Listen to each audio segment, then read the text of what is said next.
पूर्ण ब्रह्म परमेश्वर कबीर साहिब जी अपनी अमृतवाणी में कहते हैं कि हुक्का हरदम पीवते और लाल मिलावे धूर, इसमें संशय है नहीं वो जन्म पाछले सूर।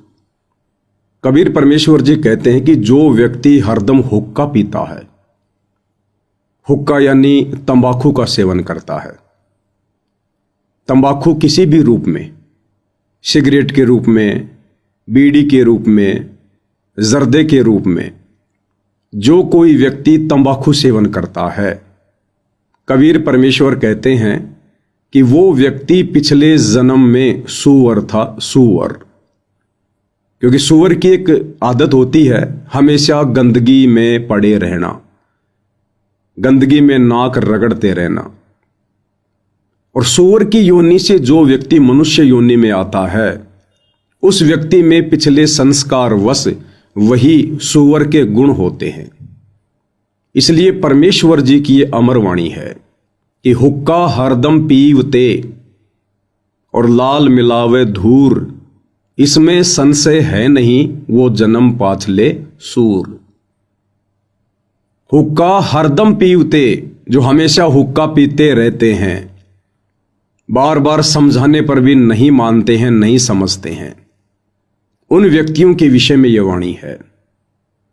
और कहते हैं लाल मिलावे धूर। लाल एक कीमती वस्तु होती थी, जैसे वर्तमान में पैसा होता है, रुपया होता है, डॉलर होती है, यूरो होती है। तो पुराने समय में लाल एक बहुत कीमती मुद्रा होती थी और उसकी कीमत करोड़ों में होती थी। एक लाल लगभग करोड़ों का होता था। तो कहते लाल मिलावे धूर, ये मनुष्य शरीर भी उतना ही कीमती है, उस लाल से भी कहीं अधिक कीमती है। क्योंकि 84 लाख योनियां भोगने के बाद परमेश्वर हमें एक मनुष्य शरीर प्रदान करते हैं। और स्वयं परमेश्वर जी अपनी वाणी में कहते हैं कि मानुष्य जन्म दुर्लभ है, ये मिले न बारंबार, जैसे पेड़ से पत्ता टूट गिरे फिर बहुर न लगता डार। ये मनुष्य जन्म इतना अनमोल है, इसलिए इसकी तुलना लाल से की गई है। तो कहते हैं जो व्यक्ति हरदम हुक्का पीते हैं, तंबाकू सेवन करते हैं, समझाने पर भी नहीं समझते हैं, नहीं मानते हैं, इस गंदे व्यसन को नहीं त्यागते हैं, कहते हैं वो व्यक्ति तो अपने इस अनमोल मनुष्य जीवन को, जो कि लाल की तरह कीमती है, इसको धूल में मिला रहे हैं। लाल मिलावे धूर। और कहते हैं फिर इसमें संशय है नहीं, कि इस बात में फिर कोई मीन मेख नहीं है, शक की कोई गुंजाइश नहीं है, कि जो व्यक्ति बार बार समझाने पर भी तंबाकू सेवन करना नहीं त्यागता है, फिर वो जन्म पाछले सूर, यानी वो व्यक्ति इस मनुष्य योनि में सूअर की योनि से आया है। और वही गंदी आदत मनुष्य जन्म प्राप्त करके भी उसकी बनी हुई है। भाइयों और बहनों, आज का वीडियो बहुत ही महत्वपूर्ण है, क्योंकि आज का वीडियो विशेषकर हरियाणा की जो खाप पंचायत है, विशेषकर महम 24 खाप पंचायत, और उनके जो प्रधान हैं, सरपंच हैं, सेक्रेटरी हैं, वे लोग, जिन लोगों ने 12 अक्टूबर 2025 को परम पूज्य परमेश्वर सतगुरु रामपाल जी के सम्मान में अपनी विशेष भूमिका निभाई है महम 24 चबूतरे पर, ये आज का वीडियो उनको समर्पित है। आज के वीडियो की हम शुरुआत करें उससे पहले महम 24 खाप पंचायत के सभी प्रधानों को, सरपंचों को मैं पवन दास, परम पूज्य परमेश्वर सतगुरु रामपाल जी भगवान का अदना सा शिष्य, हाथ जोड़कर मेरे उन बुजुर्गों से मैं प्रार्थना करूंगा, विनती करूंगा कि आप परमेश्वर रामपाल जी के सत ज्ञान को, इस तत्व ज्ञान को थोड़ा धैर्यपूर्वक, निष्पक्ष होकर गहनता से समझने का प्रयास करें। ये तत्व ज्ञान है, कोई सामान्य ज्ञान नहीं है जो चुटकी बजाते ही समझ में आ जाएगा। और आप सभी प्रधानों को मैं कहना चाहूंगा कि आप लोगों का दुर्भाग्य कि परमेश्वर रामपाल जी से जुड़ने से पहले आप लोगों को सतलोक आश्रम मैनेजमेंट हरियाणा की कुसंगति नसीब हुई है, इसलिए आप जी इस सतज्ञान को गहराई से नहीं ले रहे हैं। तो आज इस विषय पर हम खुलकर बातें करेंगे। सभी खाप पंचायतों के प्रधानों को एक संदेशा देंगे।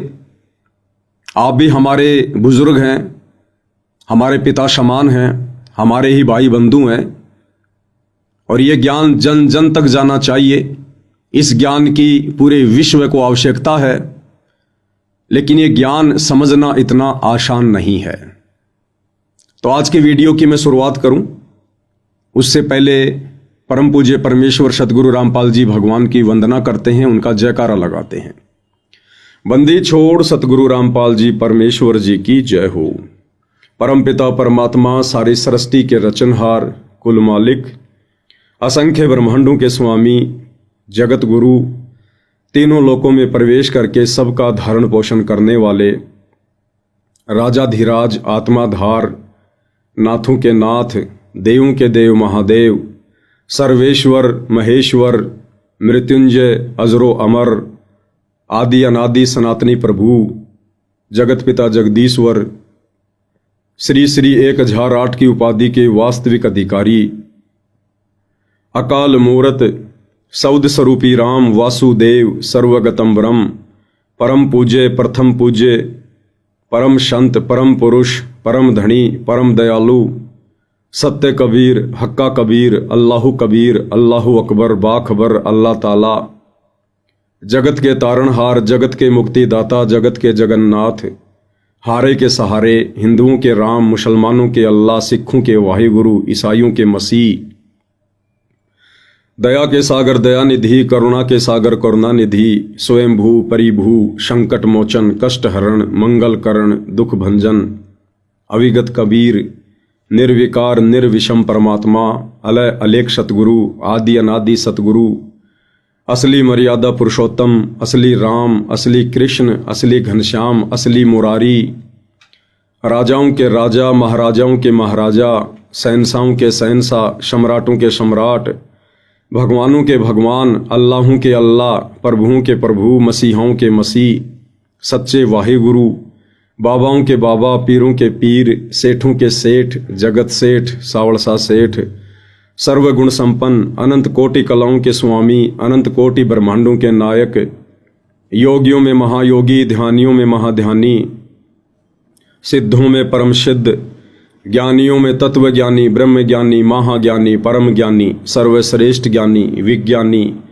युवा कबीर, समर्थ कबीर, असमवात, अमित ओजा, सच्चे रहनुमा, करीम अल्लाह, शुभान अल्लाह, दुनिया के अंतिम पैगंबर, 8 सितंबर 1951 से गांव धनाना, जिला सोनीपत, हरियाणा, भारतवर्ष की पावन भूमि पे प्रकट रियल कल की भगवान श्री नारायण साकार हरि, श्री बाबा साहेब, नूर अनंत परमात्मा, सच्चे दरवेश, सच्चे बाखबर, संत श्रोमणी सतगुरु रामपाल जी परमेश्वर जी की चरण कमल में साध संगति से जुड़े हुए देश विदेश से आप और हम सभी सत्सेवक भाई बहनों का अनंत कोटि दंडवत प्रणाम।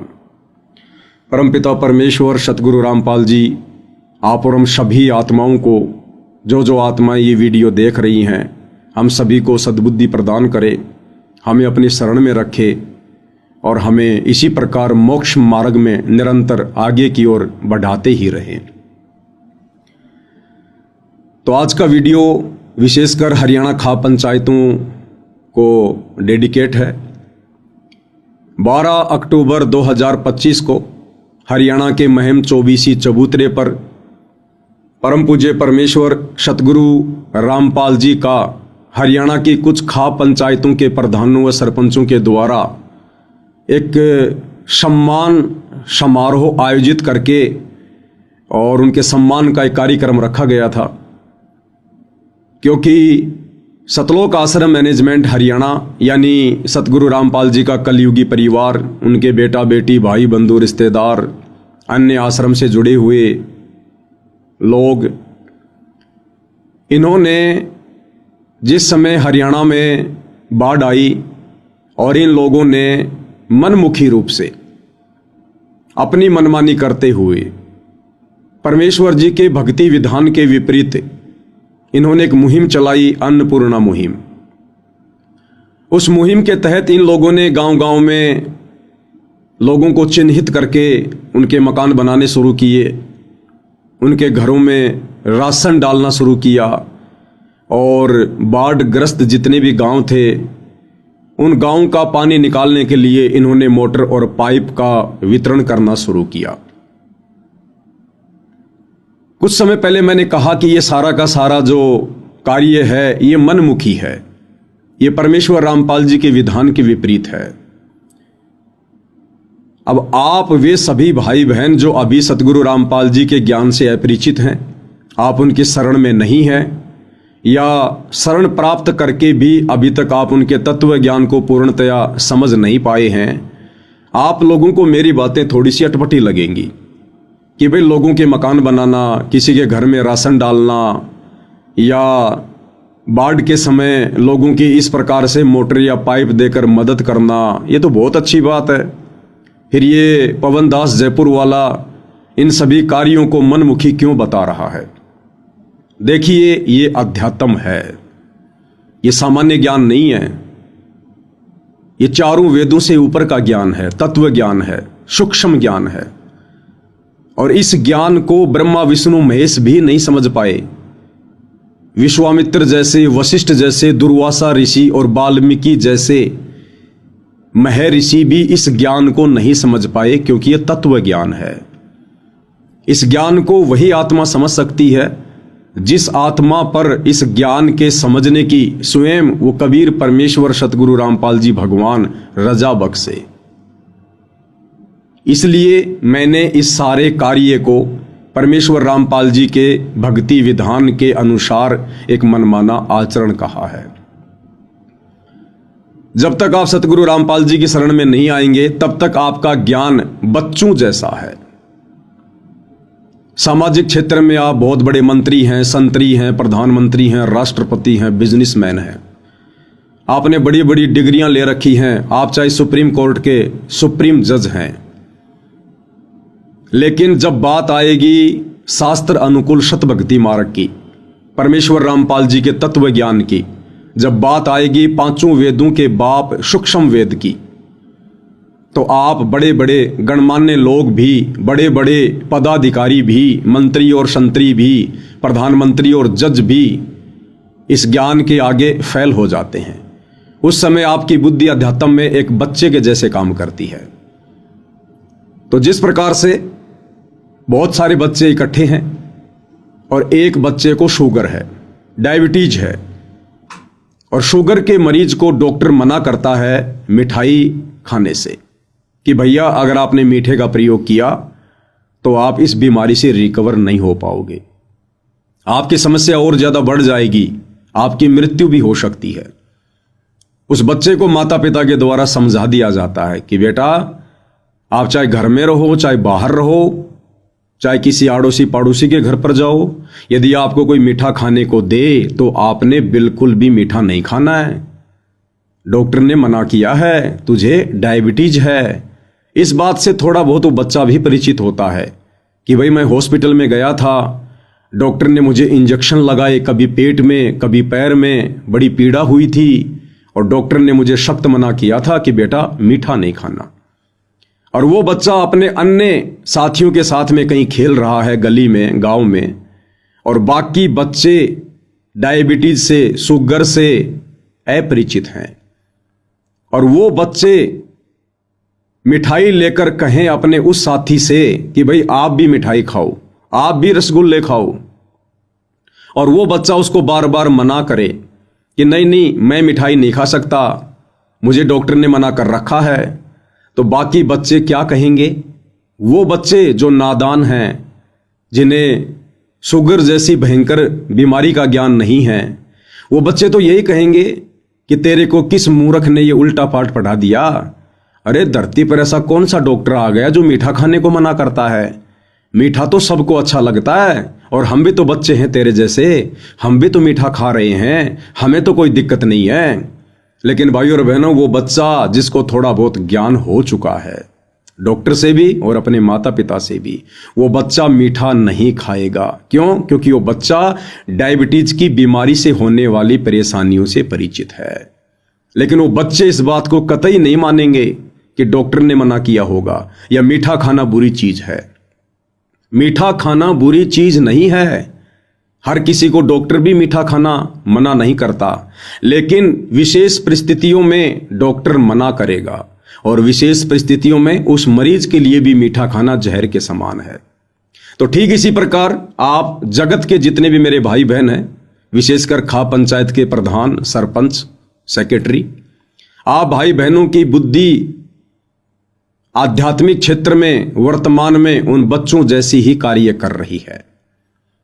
परमेश्वर जी के भक्ति विधान अनुसार यहां हर प्राणी अपने कर्मों का भोग भोगता है। जो जैसा कर्म करेगा वैसा ही फल उसको परमेश्वर देता है, अच्छा या बुरा, लाभ या हानि। तो जिस समय हरियाणा में ये बाढ़ की समस्या आई, उस समय आप हरियाणा के गांव वालों की मदद सरकार तो कर सकती है, आपके विधायक, आपके मंत्री, आपके एमएलए, ये लोग कर सकते हैं, आपके रिश्तेदार कर सकते हैं, परंतु परमेश्वर रामपाल जी के भक्ति विधान अनुसार परमेश्वर रामपाल जी के भक्तों के लिए जिस प्रकार से सतलोक आश्रम वाले गांव गांव में जाकर भगत समाज के ज्योति पाठ और दान के पैसों से जो ये मोटर, पाइप, मकान बनाना, राशन वगैरह देना, ये इस प्रकार के जो कार्य कर रहे हैं, ये परमेश्वर रामपाल जी के भक्ति विधान अनुसार उचित नहीं है। यदि आपने इन तमाम समस्याओं से राहत प्राप्त करनी है, आने वाली घोर विपत्तियों से बचना है, परिवार को बचाना है, तो भाई परमेश्वर रामपाल जी की शरण में आना पड़ेगा। उसके बाद उस भगत की रक्षा, उसकी फसल की रक्षा, उसके परिवार की रक्षा, उसके शरीर की रक्षा फिर उसका सतगुरु करेगा, फिर वो सतगुरु के जिम्मे है।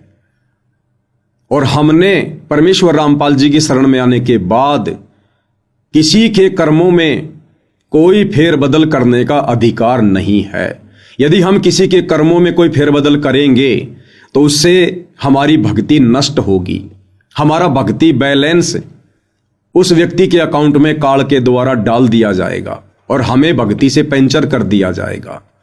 दूसरी बात, वर्तमान में जो व्यक्ति भक्तिहीन है, देखो भक्ति तो पूरी दुनिया कर रही है, मुसलमान मस्जिद में जाते हैं, हिंदू मंदिर में जाते हैं, सिख गुरुद्वारे में जाते हैं, हर व्यक्ति कहीं न कहीं से जुड़ा हुआ है, किसी न किसी देव या महादेव का उसने सहारा ले रखा है, लेकिन वो असल में सत भक्ति नहीं है।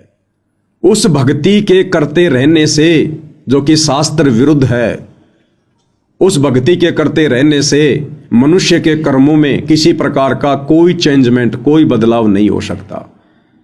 जब तक आप सच्चे गुरु की शरण में आकर सत भक्ति नहीं करेंगे, मर्यादाओं में रहकर नहीं करेंगे, तब तक आपके भाग्य में किसी भी प्रकार का कोई भी परिवर्तन नहीं हो सकता है। आपकी आंखों के सामने आपके बच्चे की मृत्यु होनी है तो होके रहेगी, आपका एक्सीडेंट होना है तो होके रहेगा। आप चाहे कितने भंडारे कर दीजिए, कितने कंबल बांट दीजिए, कितने ही समाज सुधार के कार्य कर दीजिए, कितने मंदिर, मस्जिद, चर्च या गुरुद्वारों में चक्कर काटते रहिए, भाग्य में परिवर्तन होगा तत्वदर्शी संत की शरण में आने के बाद। और तत्वदर्शी संत की भूमिका स्वयं कबीर परमात्मा ही निभाते हैं। परमेश्वर कहते हैं कि मासा घटे ना तिल बदे, विदाता लिखे जो लेख, साचा सतगुरु मेट कर ऊपर मार दे मेख। जिस प्रकार बैंक वाले किसी मकान का लोन चूकती ना होने के कारण उस घर के दरवाजे पर ताला लगाकर ऊपर मेख मार देते, मोहर मार देते हैं सरकारी, आम व्यक्ति उसको खोल नहीं सकता डर के मारे। इसी प्रकार सच्चे सतगुरु की शरण में आने के बाद, और सच्चा सतगुरु एक समय में पृथ्वी पर एक ही होता है, और वो सच्चा सतगुरु वर्तमान में पूरी पृथ्वी पर परमेश्वर रामपाल जी हैं। तो परमेश्वर रामपाल जी की शरण में आने के बाद फिर ये परमेश्वर हमारी श्रद्धा देखकर, हमारी भक्ति देखकर, हमारी मर्यादा देखकर ये परमेश्वर हमारे भाग्य पर मेख मार देगा। ठप्पा मार देगा ये परमेश्वर। ये भक्ति के एडमिन हैं, फिर इनके अलावा कोई भी कुछ बदलाव नहीं कर सकता। तो जब तक ये प्राणी सच्चे सतगुरु की शरण में आकर मर्यादा में रहकर शास्त्र अनुकूल सत भक्ति नहीं करता है, तब तक ये चाहे ब्रह्मा विष्णु महेश की गोद में जाके क्यों ना बैठ जाए, ये चाहे शहर का सबसे बड़ा मंदिर बनवाकर खुद ही उसका पुजारी बनकर क्यों ना बैठ जाए, इस व्यक्ति के भाग्य में, इसके प्रारब्ध में, इसके संस्कारों में, इसके कर्मों में किसी प्रकार का कोई बदलाव नहीं हो सकता है। और आप जी देख भी रहे होंगे आए दिन बड़े बड़े लोग, बड़े बड़े नेता जिनकी महिमा पूरे संसार में है, किस प्रकार से एरोप्लेन दुर्घटना में मर जाते हैं, किस प्रकार से गाड़ी एक्सीडेंट होने पर मर जाते हैं, किस प्रकार से हॉस्पिटल में भयंकर बीमारी से तड़प तड़प कर मर जाते हैं। क्या कमी थी उनके पास में? क्या वो मंदिरों में नहीं जाते थे? क्या वो मस्जिदों में नहीं जाते थे? क्या वो भक्ति नहीं करते थे? क्या किसी के बुलाने पर वो भंडारों में नहीं जाते थे? क्या वो किसी धर्म से नहीं जुड़े हुए थे? क्या वो धार्मिक नहीं थे? फिर ऐसी दुर्गति अचानक से क्यों हुई? उन देवी देवताओं ने, उन भगवानों ने उस व्यक्ति की किसी भी प्रकार से कोई भी मदद क्यों नहीं की? इसलिए नहीं की क्योंकि वो व्यक्ति अपने पूर्व जन्मों की भक्ति मलाई खा रहा था और वर्तमान में उसके पास में सत भक्ति नहीं थी। जिस प्रकार हम इन्वर्टर से बैटरी को लाइट में लगाकर चार्ज कर देते हैं और उसके बाद जब बैटरी चार्ज हो जाती है, फिर यदि हम इन्वर्टर को लाइट से हटा भी देंगे तो भी बैटरी कार्य करेगी जितनी उसकी क्षमता है। लेकिन जिस समय बैटरी की क्षमता समाप्त हो जाएगी और उधर से इन्वर्टर चार्ज में नहीं लगा है, लाइट में नहीं लगा है, तो वो बैटरी अचानक से डिश होगी, आपकी सारी सुविधाएं रुक जाएंगी। तो इसी प्रकार से परमेश्वर रामपाल जी की शरण में आकर जो हमने ये सतभक्ति रूपी चार्जर अभी तक नहीं लगाया है, तो समझिए हम अपने पूर्व जन्मों की, जब कभी हमें मनुष्य जन्म प्राप्त था और उन जन्मों में हमने जैसी भी भक्ति की थी वो हमारी बैटरी चार्ज हो गई और वर्तमान में हम केवल इस मनुष्य जन्म में उस बैटरी का ही प्रयोग कर रहे हैं। उस बैटरी से ही हमारे को मंत्री पद मिल रहा है पूर्व जन्म की भक्ति कमाई से, और उसकी एक क्षमता होती है। जैसे हमारे पूर्व जन्म की भक्ति कमाई नष्ट होने लगती है, धीरे धीरे उस व्यक्ति की दुर्गति होने लगती है, वो चाहे देश का प्रधानमंत्री है, चाहे गांव का सरपंच है। तो आप सभी खाप पंचायतों के प्रधानों से मेरी विनती है, आप इस वीडियो को थोड़ा ध्यान से देखिएगा और साथ में सतगुरु रामपाल जी परमेश्वर जी के सत्संगों को भी ध्यान से सुनना शुरू करें। तब आपको कहीं जाकर ये ज्ञान, ये भक्ति विधान, ये सतभक्ति मार्ग समझ में आएगा। तो 12 अक्टूबर 2025 को महम 24 चबूतरे पर उन तमाम गांव वालों ने, खाप पंचायत के प्रधानों ने मिलकर सतगुरु रामपाल जी का सम्मान किया। और उस सम्मान समारोह के बाद हमारी तरफ से एक वीडियो वायरल किया गया जिसमें कहा गया कि भाई परमेश्वर रामपाल जी जैसे पवित्र महापुरुष का सम्मान करने का अधिकारी इस संसार में यदि कोई है, इस पृथ्वी पर यदि कोई है, तो केवल उनसे उपदेश प्राप्त उनके भगत जन हैं। अन्यथा यहाँ का प्रधानमंत्री भी परमेश्वर रामपाल जी का सम्मान करने का अधिकारी नहीं है और ना ही सतगुरु रामपाल जी अपने भक्ति विधान अनुसार किसी भी अनुपदेशी व्यक्ति का सम्मान ग्रहण करते हैं। और इतिहास गवाह है, सन 1994 से सतगुरु रामपाल जी ने सतभक्ति मार्ग की शुरुआत की थी। 2014 में वे जेल गए। इस दौरान उन्होंने कभी किसी से कोई सम्मान नहीं करवाया और ना ही उन्होंने कभी इस प्रकार से जन सेवा के कार्य किए, सामाजिक सेवा के कार्य किए। जिस प्रकार से उनके जेल जाने के बाद मनमुखी रूप से, काल प्रेरणा से, स्वयं की मर्यादा तोड़ते हुए, भगत समाज की मर्यादा तोड़वाते हुए ये शतलोक आश्रम मैनेजमेंट हरियाणा कर रहा है और बेचारी नादान संगत से करवा रहा है। गांव वाले सतगुरु रामपाल जी का सम्मान करने के अधिकारी नहीं है। इसके पीछे रीजन ये था कि जो व्यक्ति सतगुरु रामपाल जी का भगत नहीं है, जो उपदेशी नहीं है, वो तमाम प्रकार की बुराइयों में लिप्त है। परमेश्वर रामपाल जी की भक्ति के कुछ नियम हैं, कुछ मर्यादा हैं। उन मर्यादाओं में रहकर ही आप उनका सम्मान कर सकते हैं, अन्यथा आप अधिकारी नहीं है। तो मैंने कहा था कि भाई जिन खा पंचायतों के प्रधानों को बुलाकर, सरपंचों को बुलाकर या अन्य ग्रामीण लोगों को बुलाकर सतगुरु रामपाल जी का सम्मान करवाया गया है, ये लोग तमाम प्रकार की बुराइयों में लिप्त हैं।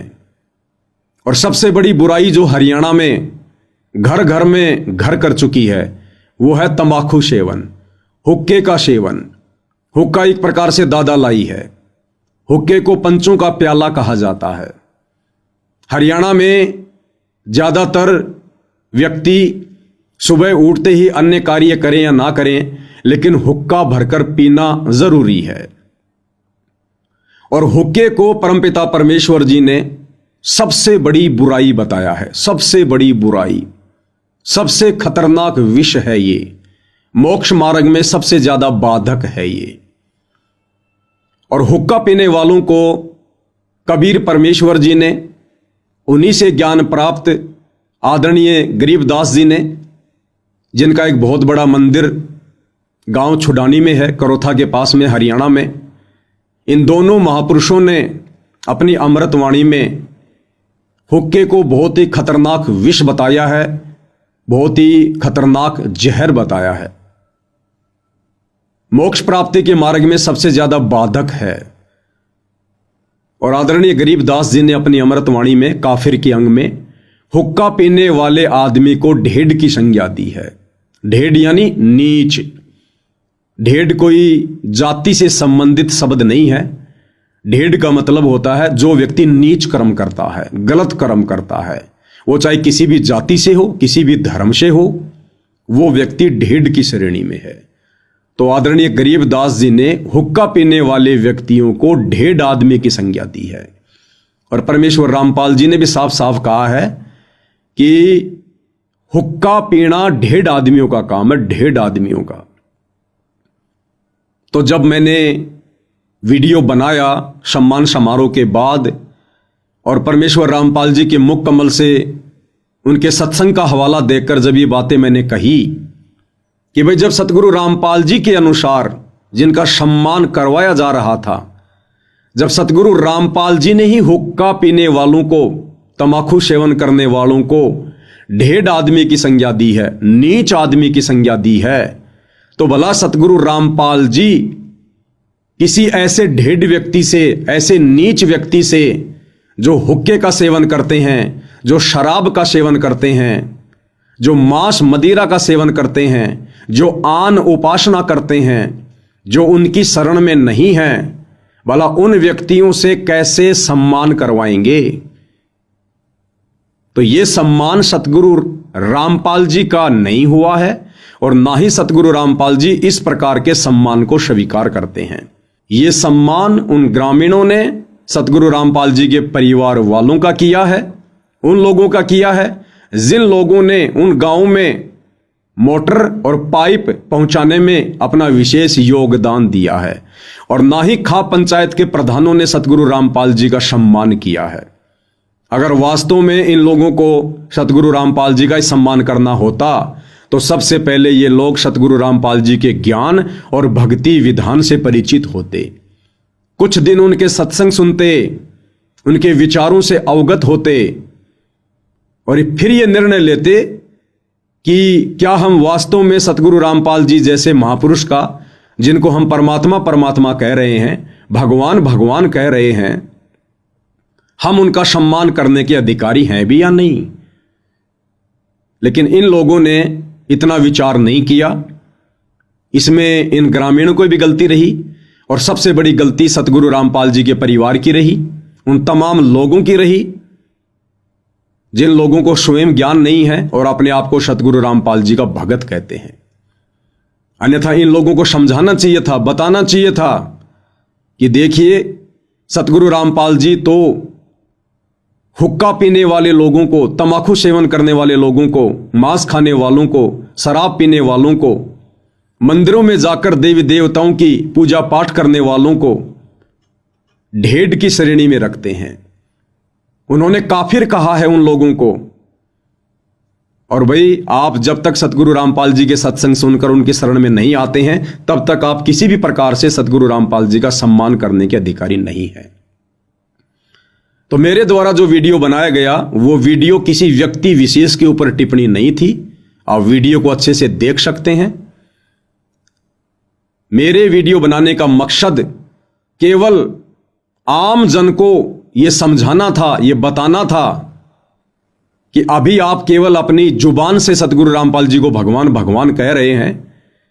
अभी आप उनके ज्ञान से परिचित होकर उनको हृदय से भगवान नहीं मान पाए हैं, क्योंकि यहां आपका स्वार्थ बोल रहा है। आपके गांव का पानी निकाल दिया गया, गांव वालों की मोटर और पाइप देकर मदद कर दी गई, जिसके चलते आप लोग उन्हें भगवान भगवान कह रहे हैं, परमात्मा परमात्मा कह रहे हैं।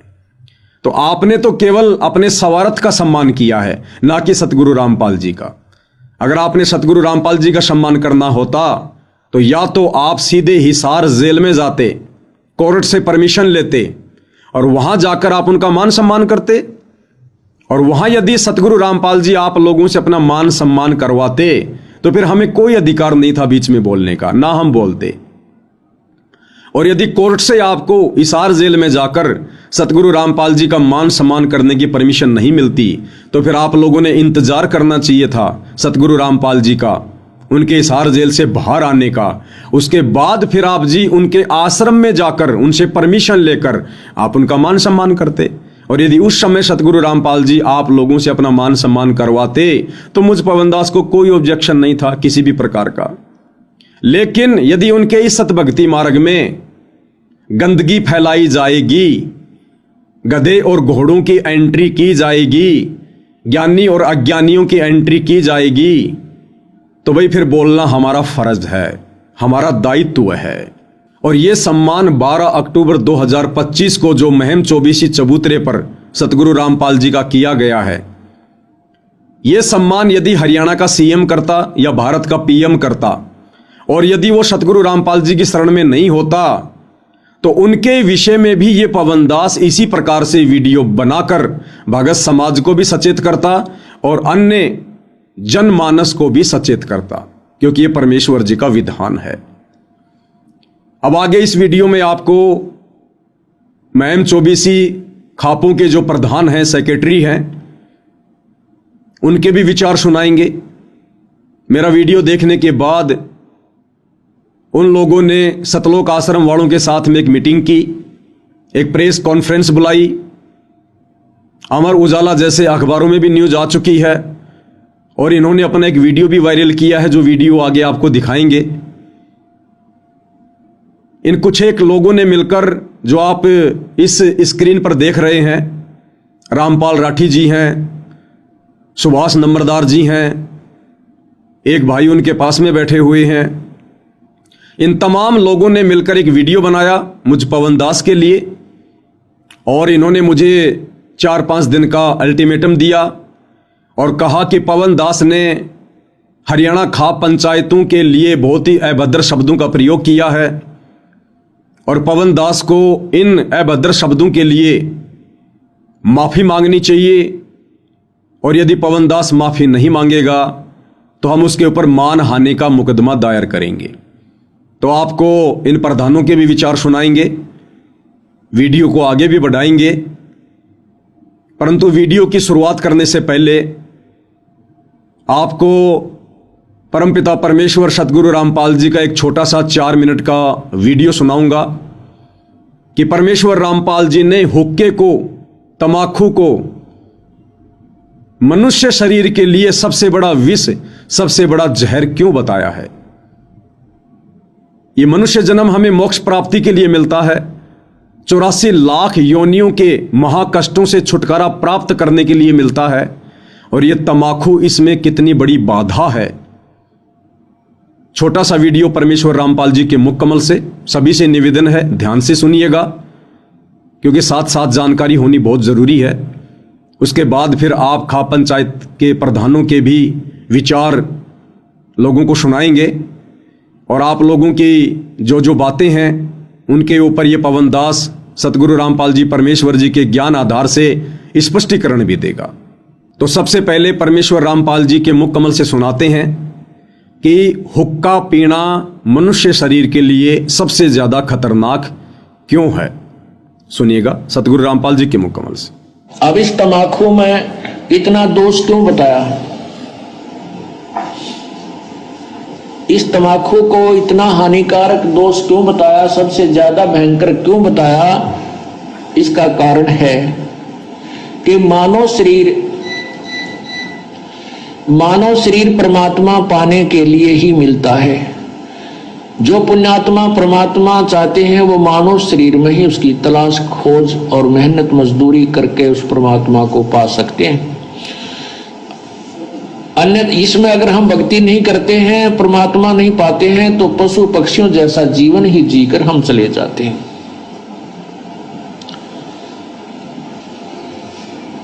अब ये हमारे शरीर में कमल बने हुए हैं, कमल, इन कमलों में भगवानों का वास है। मूल कमल में गणेश जी, और स्वाद कमल में सावित्री ब्रह्मा जी, नाभि कमल में विष्णु और लक्ष्मी जी, हृदय कमल में शिव और पार्वती जी, और कंठ कमल में शेरा वाली दुर्गा जी। तो ऐसे जब हम ये तम्बाकू पीते हैं या सूंघते हैं, सूंघना भी पाप है, तो उसकी वासना हमारे शरीर में बने हुए कमलों में जाती है और वहां विराजमान भगवानों को परेशान करती है, उनको दुख पहुंचाती है, वो बहुत दुखी होते हैं। अब जैसे रिश्तेदार आ जावे और उसको कमरे में बैठा के अच्छी रोटी खाना खुना खिला के, और उससे मैं एक छोटे से कमरे में ही और धुआं कर दे, तो क्या कहेगा कि अच्छे नाला कहाँ फंसा है, मैं मर गया धुएं में, तो नाराज होकर चला जाएगा, बात बिगड़ेगी। और दूसरा ये है कि जैसे हम तम्बाकू का प्रयोग करते हैं, धुआं बाहर छोड़ते हैं, आप देखिएगा हुक्का पीने वाले के हाथ पर भी निशान पड़ जाता है, और हुक्के की जो वो पाइप होती है उसको भी दूसरे तीसरे दिन साफ करते थे हमारे, देखे हमने बुजुर्ग, तो उसमें इसी मोटी मोटी पापड़ी सी उतरती थी, इतना मैल जम जाता था, उसमें गज लगा लगा कर उसको साफ करते थे, धोते थे। इसी प्रकार हमारे शरीर में ये इला, ये पिंगला, अब ये इला बाया जो अंग बाया नाक है इसको इला कहते हैं और दाया को पिंगला कहते हैं। ये इला और पिंगला इन नाकों से संबंधित आगे जाके दो नाड़ियां हैं और इन दोनों के बीच में तीसरी सुषुम्ना नाड़ी है, और उस सुषुम्ना को खोल करके ये प्राणी अंदर चलता है, फिर कमलों से होता हुआ फिर त्रिकुटी पर पहुंचता है। और तम्बाकू सबसे पहला काम क्या बिगाड़ता है कि उस सुषुम्ना के जरा से सुराख को और बंद कर देता है, उसको जाम कर देता है, इस मनुष्य जीवन को बर्बाद कर देता है। जब ये मनुष्य जीवन के इस अनमोल शरीर को कंडम कर देता है, उस सुराख को ही बंद कर देता है जिससे परमात्मा मिलना है, इसलिए तम्बाकू सबसे भयंकर और पापदायक है।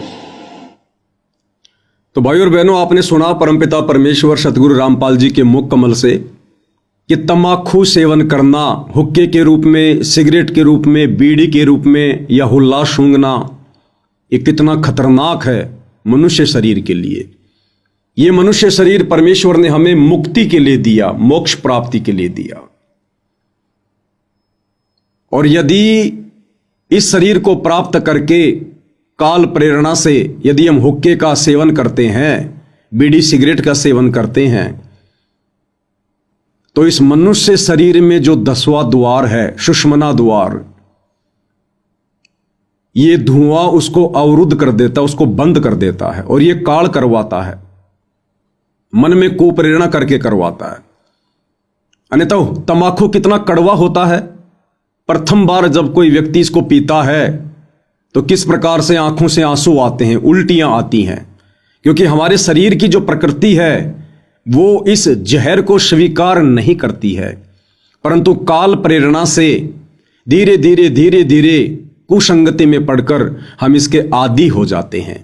ये काल करवाता है हमारे 10वें द्वार सुषुम्ना द्वार को बंद करवाने के लिए, क्योंकि सुषुम्ना द्वार से जब हमारा शरीर छूटता है तो आत्मा ऊपर की ओर प्रस्थान करती है।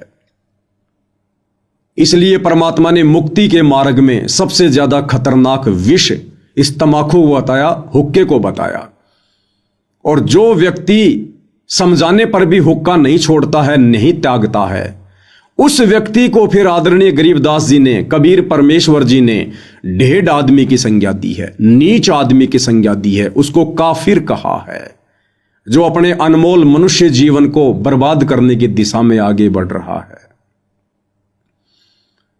आप सभी खाप पंचायतों के प्रधानों से विनती है, ये वीडियो आप निष्पक्ष होकर देखिए।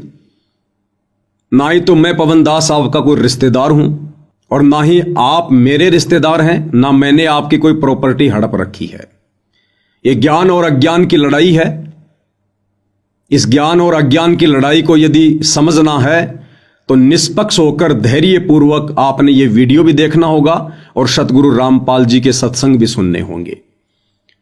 उसके बाद में फिर आप लोगों की अपनी मर्जी है, आप जो भी डिसीजन ले सकते हैं, आपको कोई मना करने वाला नहीं है। फिर जैसे आपके कर्म वैसा परिणाम समय आने पर खुद आप ही लोगों के सामने होगा। तो फिलहाल आपने सतगुरु रामपाल जी के मुख कमल से सुन लिया है कि हुक्का पीना मनुष्य शरीर के लिए कितना हानिकारक है और क्यों हुक्का पीने के लिए सभी संतों ने, महापुरुषों ने मना किया है। अब भाइयों और बहनों, आपको हरियाणा खाप पंचायत के इन प्रधानों का वीडियो दिखाते हैं, जो वीडियो इन लोगों ने सतलोक आश्रम वालों के साथ मिल बैठकर बनाया है। और मुझ पवन दास के द्वारा जो वीडियो बनाया गया था हुक्के के ऊपर कि हुक्का पीना ढेड आदमियों का काम है, नीचों का काम है, उसके बाद इन भाइयों ने अपने क्या विचार रखे। तो सबसे पहले आपको एक प्रधान जी का वीडियो दिखाते हैं। सबसे पहले उनके विचार सुनिए, फिर दास अपना स्पष्टीकरण देगा। कहने का मतलब यो है, अब जो भाई कौन है बताओ तो अपना आपने संत रामपाल का चेला है, लेकिन पंचायत के लिए तो वो शब्द प्रयोग करें जब जिसका कोई भी मतलब गिरिया का शत्रु सब तो नीचा। ये तो ढेड आदमी है, पंचायतियां का की मांगे, इन यो क्यों सम्मान करे और इनका की सम्मान होता, ये उसके अभद्र भाषाओं को सुन के भाई दिल बड़ा काल पाया। और हमने तो न्यू ही सोचा था अब शायद भाई संत जी का चेला होगा। हम आपस में डिस्कस करी, मेरा लागे वो काटे हुए आदमी है और वो न्यू प्रचार करता, लोगों ने ठगदा हंड है, गुरु जी ने भी भूंडा करे है और भाई संत समाज ने भी भूंडा करे है, चौबीसी खाप ने भी भूंडा करे। तो भाई और बहनों, ये विचार आपने सुने प्रधान जी के। प्रधान जी कह रहे हैं कि ये व्यक्ति जो पवन दास है जयपुर वाला, जिसने वीडियो बनाया हुक्के को लेकर, ये व्यक्ति अपने आप को संत रामपाल जी का भगत कहता है, लेकिन हमें सतलोक आश्रम में आने के बाद पता चला कि ये व्यक्ति संत रामपाल जी का भगत नहीं है। संत रामपाल जी ने इस व्यक्ति को अपने मिशन से बाहर निकाला हुआ है। तो सबसे पहले तो मैं प्रधान जी को बताना चाहूंगा कि मैं पवन दास सौभाग्य से परमपिता परमेश्वर सतगुरु रामपाल जी का तुच्छ अधना सा भगत हूं, उनका शिष्य हूं, उनके भक्ति मार्ग पर चलने का प्रयास कर रहा हूं, भगत बनने की दिशा में आगे बढ़ रहा हूं। और इस बात का निर्णय ना ही तो प्रधान जी आप कर सकते हैं और ना देश का प्रधानमंत्री कर सकता है और ना ही ये सतलोक आश्रम वाले कर सकते हैं, जिनके साथ बैठकर आप जी इंटरव्यू दे रहे हैं कि कौन व्यक्ति सतगुरु रामपाल जी का भगत है और कौन व्यक्ति नहीं है। इस बात का निर्णय तो दो ही प्रकार से हो सकता है, या तो स्वयं सतगुरु रामपाल जी परमेश्वर इस बात का निर्णय करें, या फिर जो व्यक्ति सतगुरु रामपाल जी की शरण में है, उनके भक्ति विधान से और उनकी मान मर्यादाओं से जो परिचित हैं, वही व्यक्ति ये बता सकता है, निर्णय दे सकता है कि सत भक्ति विधान के अनुसार कौन व्यक्ति सतगुरु रामपाल जी का शिष्य कहलाने का अधिकारी है और कौन व्यक्ति नहीं है। दूसरी बात, आप जी ने अपने वीडियो में कहा कि इस व्यक्ति पवन दास ने पंचायतों के लिए बहुत ही घटिया और अशोभनीय शब्दों का प्रयोग किया है। देखिए प्रधान जी, इन शब्दों का प्रयोग मैंने नहीं किया है, मैंने केवल इन शब्दों को दोहराया है। इन शब्दों का प्रयोग तो कबीर परमात्मा जी ने किया है कि हरदम हुक्का पीवते लाल मिलावे धूर, इसमें संशय है नहीं वो जन्म पाछले सूर। और आदरणीय गरीबदास जी ने इन शब्दों का प्रयोग किया है कि हुक्का पीवे काफिर अन्यायी। हुक्का पीने वाला व्यक्ति ढेड़ की श्रेणी में है, काफिर की श्रेणी में है। और उसके बाद इन शब्दों का प्रयोग किया है सतगुरु रामपाल जी ने काफिर के अंग में, सत्संग में। तो आपको सतगुरु रामपाल जी के मुख कमल से एक बार एक छोटा सा वीडियो दिखा देता हूं कि हुक्का पीने वाले व्यक्ति को सतगुरु रामपाल जी ने किस श्रेणी में खड़ा किया है, ताकि आपकी इस भ्रमणा का निवारण हो जाए कि हुक्का पीने वाले व्यक्तियों के लिए ढेड़ शब्द का प्रयोग, नीच शब्द का प्रयोग, काफिर शब्द का प्रयोग पवन दास ने नहीं, बल्कि मेरे पूज्य गुरुदेव सतगुरु रामपाल जी ने भक्ति विधान के अनुसार किया है, जो बिल्कुल सत्य है, उचित है। उन्हीं के मुख कमल से सुन लीजिएगा एक बार। काफिर गुता हते सलाई, काफिर हुक्का पीवे अन्यायी। अपने आत्मा सबसे बड़ा दोष, वैसे तो सारे ही अपराध हैं, जैसे मांस खाना, शराब पीना, ये और बताए हैं भाई, पर नारी को तकना, कन्या को मारना, ये भी ढेर आदमी काम होते हैं। लेकिन हुक्का पीना भी ढेर ढंग का काम बता रखा है, लेकिन हुक्का पीना भी ढेर ढंग का काम बता रखा है, लेकिन हुक्का पीना भी ढेर ढंग का काम बता रखा है। अब हमारे समाज में हुक्का इतना समा गया, या बात स्वाति को ना कि हुक्का पीना ना भी नो कहे ये भी नकम में है, हुक्का नहीं पीना चाहिए, बिल्कुल भूल के भी टच नहीं करना चाहिए, सबसे महापाप होता है इसका। तो सतगुरु रामपाल जी परमेश्वर जी ने अपने प्रवचनों में, अपने सत्संगों में बिल्कुल क्लियर कर दिया है कि हुक्का पीना ढेर आदमियों का काम है, नीच आदमियों का काम है, जो अपने इस अनमोल मनुष्य जीवन को बर्बाद कर रहे हैं। 84 लाख योनियां भोगने के बाद परमेश्वर कबीर देव हमें एक मनुष्य जन्म देता है, और ये मनुष्य जन्म केवल भक्ति के लिए मिलता है, और भक्ति में ये समस्त बुराइयां त्यागनी पड़ती हैं, और ये हुक्का पीना सबसे ज्यादा बाधक बताया है। तो हुक्का पीने वालों के लिए ढेड़ शब्द का प्रयोग, नीच शब्द का प्रयोग पवन दास ने नहीं, बल्कि सतगुरु रामपाल जी के सत्संग सुनकर उनके भक्ति विधान अनुसार किया है। और इस श्रेणी में हुक्का चाहे देश का प्रधानमंत्री पीता हो, हुक्का चाहे देश की आम जनता में कोई नागरिक पीता हो, या चाहे आप हरियाणा खाप पंचायत के प्रधान पीते हो, इस श्रेणी में सभी लोग हैं। परमेश्वर का विधान सभी के ऊपर समान रूप से लागू होता है। परमात्मा समदृष्टि होते हैं, निष्पक्षी होते हैं, उनका विधान सर्व प्राणियों पर समान रूप से लागू होता है।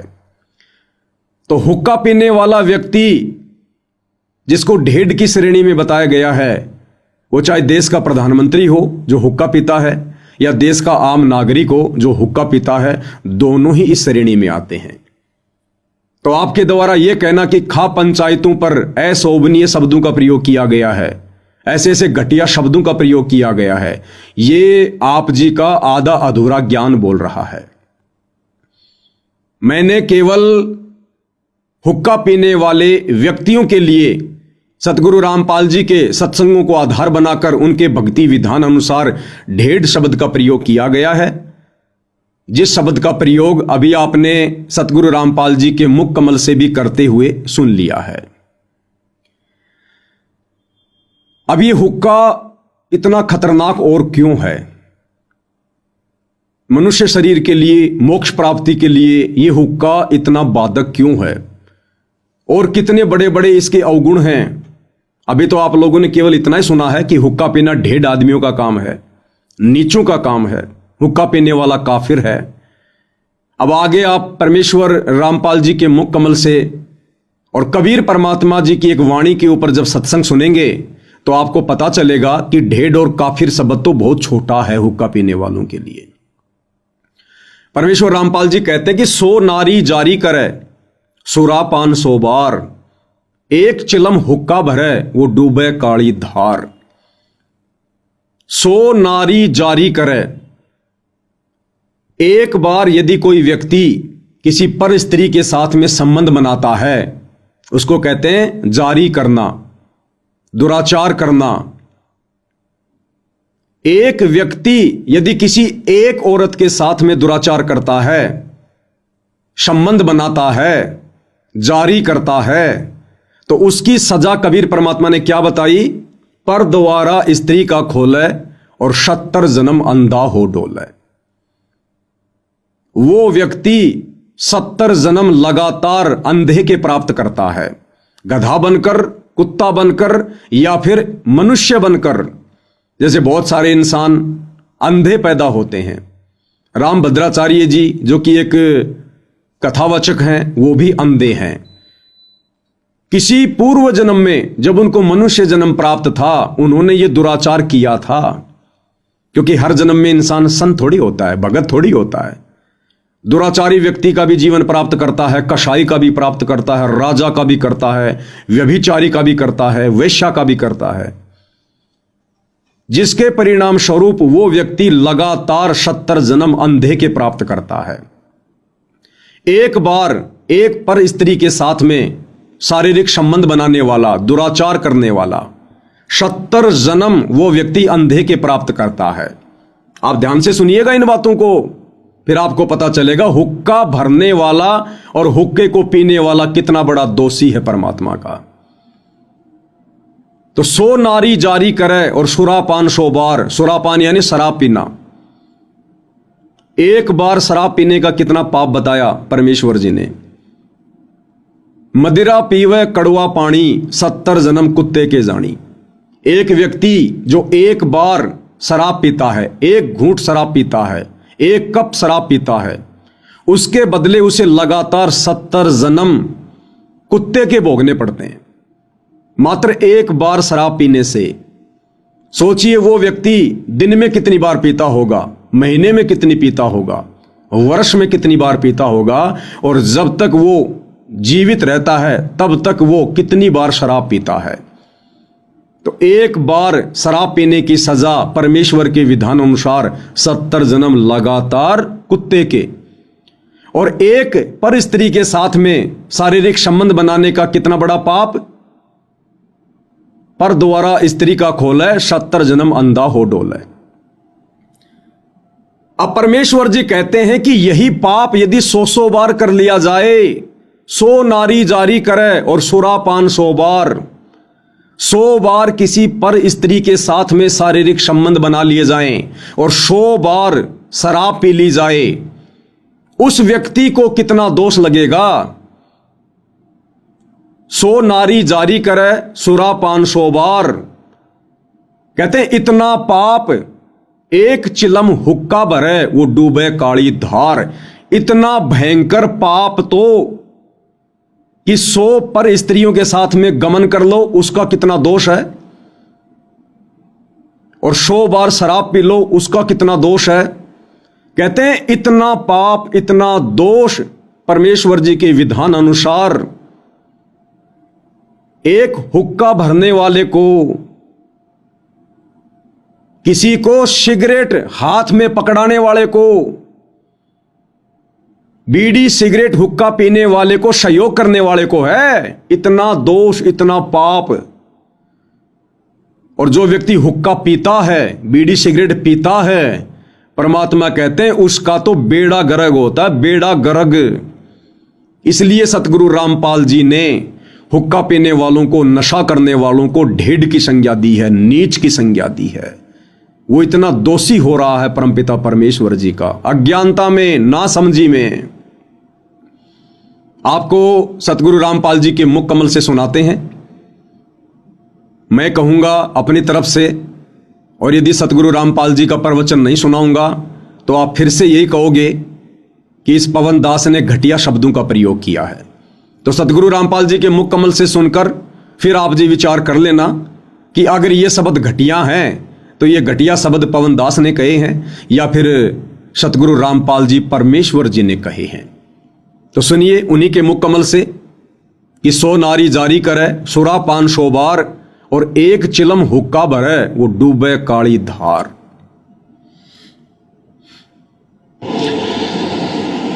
ये तो ऐसा खतरनाक विष है, इसका सबसे बड़ा पाप बताया हुक्के में तम्बाकू में। क्या बताते? 100 नारी जारी करे सुरापान 100 बार, एक चलम हुक्का भरे वो डूबे काली धार। ओहो, एक परत्रिया के पास गमन करने का कितना पाप बताते हैं। पर द्वारा स्त्री का खोले 70 जन्म अंधा हो डोले, मदरा पीवे कड़वा पानी 70 जन्म स्वान के जानी। और फिर कहते सुरापान मदमासा हारी, गमन करे भोग पर नारी 70 जन्म कटेंगे शीसम, साक्षी साहेब है जगदीशम। परमात्मा आदरणीय गरीबदास साहेब जी अपने भगवान कबीर साहब को साक्षी रख के कह रहे हैं कि जो विकार तुम कर रहे हो ये कितने भयंकर हैं। क्या बताया है कि मदरा पीवे कड़वा पानी और 70 जन्म कुत्ते के जानी। जो शराब पीते हैं एक बार उसके 70 जन्म कुत्ते के होंगे, कंटिन्यूसली 70 जन्म। ओए होए। और फिर क्या कहते हैं? सुरापान मदमासा हारी। सुरापान कहते हैं शराब पीने वाला, शराब पीता है जो, और मांस आहार करता है। और गमन करे भोग पर नारी, जो दूसरे की पत्नी के पास दुराचार करता है, तो उनके साथ क्या बनेगी? 70 जन्म कटेंगे शीशम, साक्षी साहेब है जगदीशम। उन लोगों के 70 जन्म शीश कटेंगे, कि तो बकरा बनेगा, कि तो मुर्गा बनेगा, कि तो वैसे, कि तो गंडासी में आकर कटेगा, कि तो थ्रेसर में आकर नाड़ आ जाएगी। यानी दुर्गति से मौत होगी, बुरे जन्म होंगे। उसके लिए बताते हैं कि 100 नारी जारी करे सुरापान 100 बार। ओए होए। मदरा पीवे कड़वा पानी, शराब पीवे उसके 70 जन्म कुत्ते के होंगे। और ये 100 बार पीने वाला 100 बार पी ले और 100 बार पर नारी गमन कर ले, उनको कितना पाप हो जाएगा? बहुत ज्यादा। कहते उन सबको मिलाकर एक हुक्का पीने वाले को, एक हुक्का भरने वाले को पाप है। पीने वाले गेला तक के बनेगी, क्या बुरा हाल होगा उसका जो केवल भरकर देता है, पीने का सहयोग देता है, उसकी ये दुर्गति। और पीने वाले का तो पता नहीं कितना जुल्म होगा उसके ऊपर।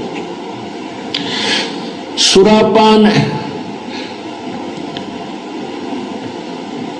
100 नारी जारी करे सुरापान 100 बार, एक चिलम हुक्का भरे वो डूबे काली धारी। इसलिए मना करते हैं कि तुम हुक्का भी भर के मत देना। उन जो पाप कमा रहे हैं स्वयं भी नरक में जा रहे हैं और उसमें सहयोगी बना रहे हैं अपने पुत्र पुत्रियों को, पौत्र पौत्रियों को या पुत्र वधुओं को भी आजकल हुक्का भरवाने लगे। तो प्रधान जी आपने सुन लिया होगा सतगुरु रामपाल जी के मुख कमल से कि हुक्का भरने वाले को कितना दोष है, कितने जन्म वो लगातार कुत्ते के प्राप्त करेगा, कितने जन्मों तक लगातार उसके सिर कटेंगे और मोक्ष से वंचित होगा, 84 में जाएगा। और सतगुरु रामपाल जी तो किसी को हुक्का भरकर देने से भी मना करते हैं। तो सोचिए फिर ऐसे व्यक्तियों से सतगुरु रामपाल जी कैसे अपना मान सम्मान करवाएंगे। और क्या ऐसे व्यक्ति ऐसे परम संत का, पवित्र महापुरुष का मान सम्मान करने का अधिकारी है? अरे आप अपने आप को पंचायती कहते हैं, प्रधान कहते हैं, सरपंच कहते हैं कि पहले हम ही लोग न्याय किया करते थे। तो पंचायतियों का काम होता है दोनों तरफ की बातें सुनकर निष्पक्ष होकर न्याय करना। अब बताइए सरपंच जी, प्रधान जी, सतगुरु रामपाल जी तो हुक्का पीने वालों को ढेड़ कह रहे हैं, नीच कह रहे हैं, काफिर कह रहे हैं, और कितना उनको दोष लगेगा। हुक्का भरने के लिए भी मना करते हैं। तो बताइए सतगुरु रामपाल जी फिर हुक्का पीने वालों से, हुक्का पीने में किसी का सहयोग करने वालों से, शराब पीने वालों से, मांस खाने वालों से भला कैसे अपना मान सम्मान करवाएंगे? इसलिए वो वीडियो बनाया गया था ताकि आगे से इस प्रकार का कोई झूठा मान सम्मान करके आप जी संत के परमात्मा के दोषी ना बने। अब प्रधान जी, ये आपका दुर्भाग्य, जो बातें आपको इस वीडियो के माध्यम से सुनने को मिल रही हैं, आप लोगों का दुर्भाग्य कि ये सारी बातें आपको इन सतलोक आश्रम वालों ने नहीं बताई, नहीं समझाई, क्योंकि ये लोग काल प्रेरित हैं। इनका काम किसी का उद्धार करना नहीं है, किसी का आत्म कल्याण नहीं है। अन्यथा ये इन लोगों की नैतिक जिम्मेदारी बनती थी। यदि आप लोगों ने मान सम्मान की बात को रखा कि भाई हम संत रामपाल जी का मान सम्मान करना चाहते हैं, तो ये इन आश्रम वालों की नैतिक जिम्मेदारी बनती थी कि प्रधान जी बहुत अच्छी बात है आपने ये सोचा, परंतु इस भक्ति विधान अनुसार संत रामपाल जी की कुछ मर्यादाएं हैं, कुछ नियम हैं, हम उनका उल्लंघन नहीं कर सकते। अगर आपने वास्तव में उनका मान सम्मान करना है तो सबसे पहले आप उनके सत्संग सुनिए, उनके नियम और मर्यादाओं से परिचित हो जाइए। और प्रधान जी, ना ही कभी सतगुरु रामपाल जी ने किसी से अपना मान सम्मान इस प्रकार से करवाया है, और ना संत कभी मान सम्मान के भूखे होते हैं। फिर भी यदि आप उनका मान सम्मान करना चाहते हैं तो सबसे बड़ा मान सम्मान यही है कि आत्म कल्याण के लिए, मोक्ष दिलवाने के लिए, जगत का उद्धार करने के लिए जगत के तारणहार सतगुरु रामपाल जी धरती पर आए हुए हैं। आप इनके सत्संग सुनकर इनको पहचानिए, इनकी शरण में आइए, और आप इन तमाम हुक्के जैसी, शराब जैसी बुराइयों को त्याग कर उनसे उपदेश लेकर आत्म कल्याण के मार्ग में आगे बढ़िए। यदि आप अपना आत्म कल्याण करवा लेते हैं तो ये सतगुरु रामपाल जी का आप जियों की तरफ से, आपके गांव की तरफ से सबसे बड़ा सम्मान होगा। क्योंकि सतगुरु रामपाल जी कहते हैं, आत्म प्राण उद्धार ही और धर्म नहीं दूजा। यदि कोई आत्मा परम संत से उपदेश लेकर अपनी आत्मा का कल्याण करवा लेती है, मोक्ष करवा लेती है, इससे बड़ा कोई धर्म नहीं है, कोई धर्म नहीं है। या फिर कोई किसी आत्मा का उद्धार करवा दे संत की शरण में लगाकर, उससे बड़ा कोई धर्म नहीं है। तो ये आप खाप पंचायत के प्रधानों का, सरपंचों का दुर्भाग्य कि आप लोगों को सीधे तौर पर काल के द्वारा भेजे गए एजेंट इन सतलोक आश्रम वालों से सतगुरु रामपाल जी के कलयुगी बेटा बेटी, भाई बंधु, रिश्तेदारों से मिलने का ये दुर्भाग्य प्राप्त हुआ। आपको इनकी कुसंगति प्राप्त हुई, क्योंकि ये लोग भी मान बढ़ाई के भूखे हैं, इनको भी अपना मान सम्मान चाहिए। ये भी अहंकार में घूमते फिर रहे हैं, इन्हें भक्ति और भगवान से कोई लेना देना नहीं है। नाम दीक्षा लेते कोई भगत नहीं बन जाता है। भगत वो होता है जो भगवान की शिक्षाओं पर चले, संत का शिष्य वो होता है जो संत की शिक्षाओं पर चले, और ये लोग संत की एक भी शिक्षा पर खरे नहीं है। तो ये आप लोगों का दुर्भाग्य रहा। अन्यथा मैंने तो वही बातें कही हैं जो बातें सतगुरु रामपाल जी ने कही हैं। उसके बावजूद भी आप कह रहे हैं कि हम पवन दास पर मुकदमा करेंगे, मानहानि का मुकदमा करेंगे, समाज से उसका बहिष्कार करेंगे। तो भाई फिर ये पंचायतियों के लक्षण नहीं है। आप तो एक तरफा बातें कर रहे हैं, आप तो एक तरफा बातें कर रहे हैं। अगर इन्हीं बातों को लेकर जो मैंने वीडियो में कहा कि हुक्का पीना 1.5 आदमियों का काम है, वो हुक्का चाहे देश का प्रधानमंत्री पियो, चाहे खाप पंचायत के प्रधान पियो, हुक्का पीने वालों के लिए वो शब्द हैं। तो यही शब्द तो सतगुरु रामपाल जी ने कहे हैं जो अभी आपने सुने हैं। तो मुकदमा करना तो फिर गुरु चेले दोनों के ऊपर करो ना। अगर फिर मुकदमा ही करना है तो गुरु चेले दोनों के ऊपर करो। लेकिन आप लोग भी अपने स्वार्थों के वसीभूत होकर शतलोक आश्रम वालों के एहसानों के नीचे दबे हुए हैं। उनके साथ बैठकर और उनके द्वारा जो मोटर और पाइप दिए गए हैं, आप उनके एहसानों के नीचे दबे हुए हैं। इसलिए सच कहने की हिम्मत और सच पर चलने की हिम्मत, न्याय करने की हिम्मत आप पंचायतियों में नहीं रही। अरे सीधी सी कहावत है, सांप को क्या मारते हो, सांप की मां को मारो ताकि वो पैदा करना ही छोड़ दे। तो पवन दास ने यदि ऐसे शब्द कहे हैं तो न्याय तो यह कहता है, विधान तो यह कहता है कि पवन दास ने शब्द कहां से सीखे, पवन दास ने ये शब्द कहां से बोले? सतगुरु रामपाल जी के विचारों से, उनके सत्संगों से, उनके भक्ति विधान अनुसार। तो फिर मुकदमा तो गुरु चेले दोनों के ऊपर बनता है भाई, मानहानि का दावा तो फिर दोनों के ऊपर बनता है। तो भाई तुम काहे के पंचायती, तुम काहे का न्याय करोगे? थोड़ा विचार करो इन बातों पर। तो भाई और बहनों, अब आपको आगे प्रधान जी और क्या कुछ कह रहे हैं। जब इंटरव्यू लेने वाले ने कहा कि फिर आपके पास में क्या तरीका है उस पवन दास को चुप करने का, यदि वो नहीं मानता है तो आप जी क्या प्रक्रिया अपनाएंगे? तो प्रधान जी क्या कह रहे हैं?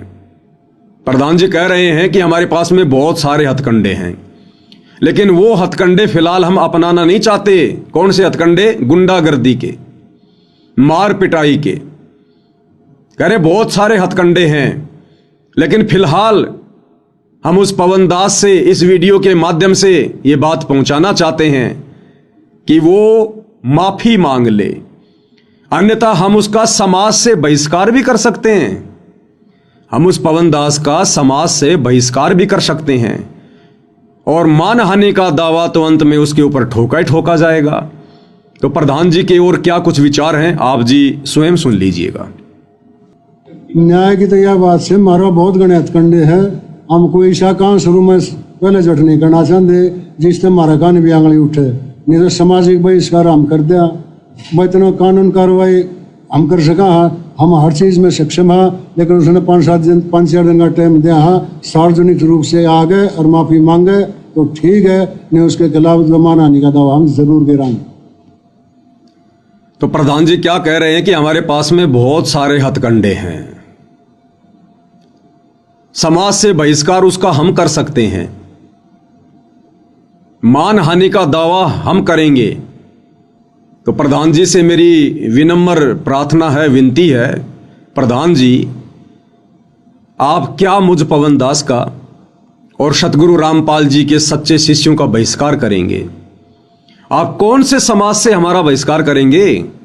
जिस समाज का हमने बरसों पहले से खुद ही बहिष्कार कर रखा है, जिस समाज की गलत परंपराओं का, कुरीतियों का, रीति रिवाजों का, आडंबर और पाखंडों का सतगुरु रामपाल जी के प्रत्येक भगत ने जो उनके ज्ञान को समझ चुका है, उन्होंने बहिष्कार कर रखा है। फिर भला आप हमारा कौन सा बहिष्कार करेंगे? आप क्या बहिष्कार कर सकते हैं कि समाज से हुक्का पानी बंद कर देंगे? अरे हमने तो जिस दिन उपदेश लिया उसी दिन हुक्के फोड़ दिए।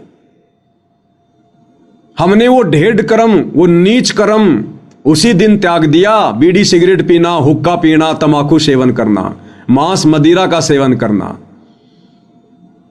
तो आप समाज से क्या बहिष्कार करेंगे? हमने तो खुद ही इन चीजों का बहिष्कार कर रखा है। दूसरा, आप किस चीज का बहिष्कार करोगे?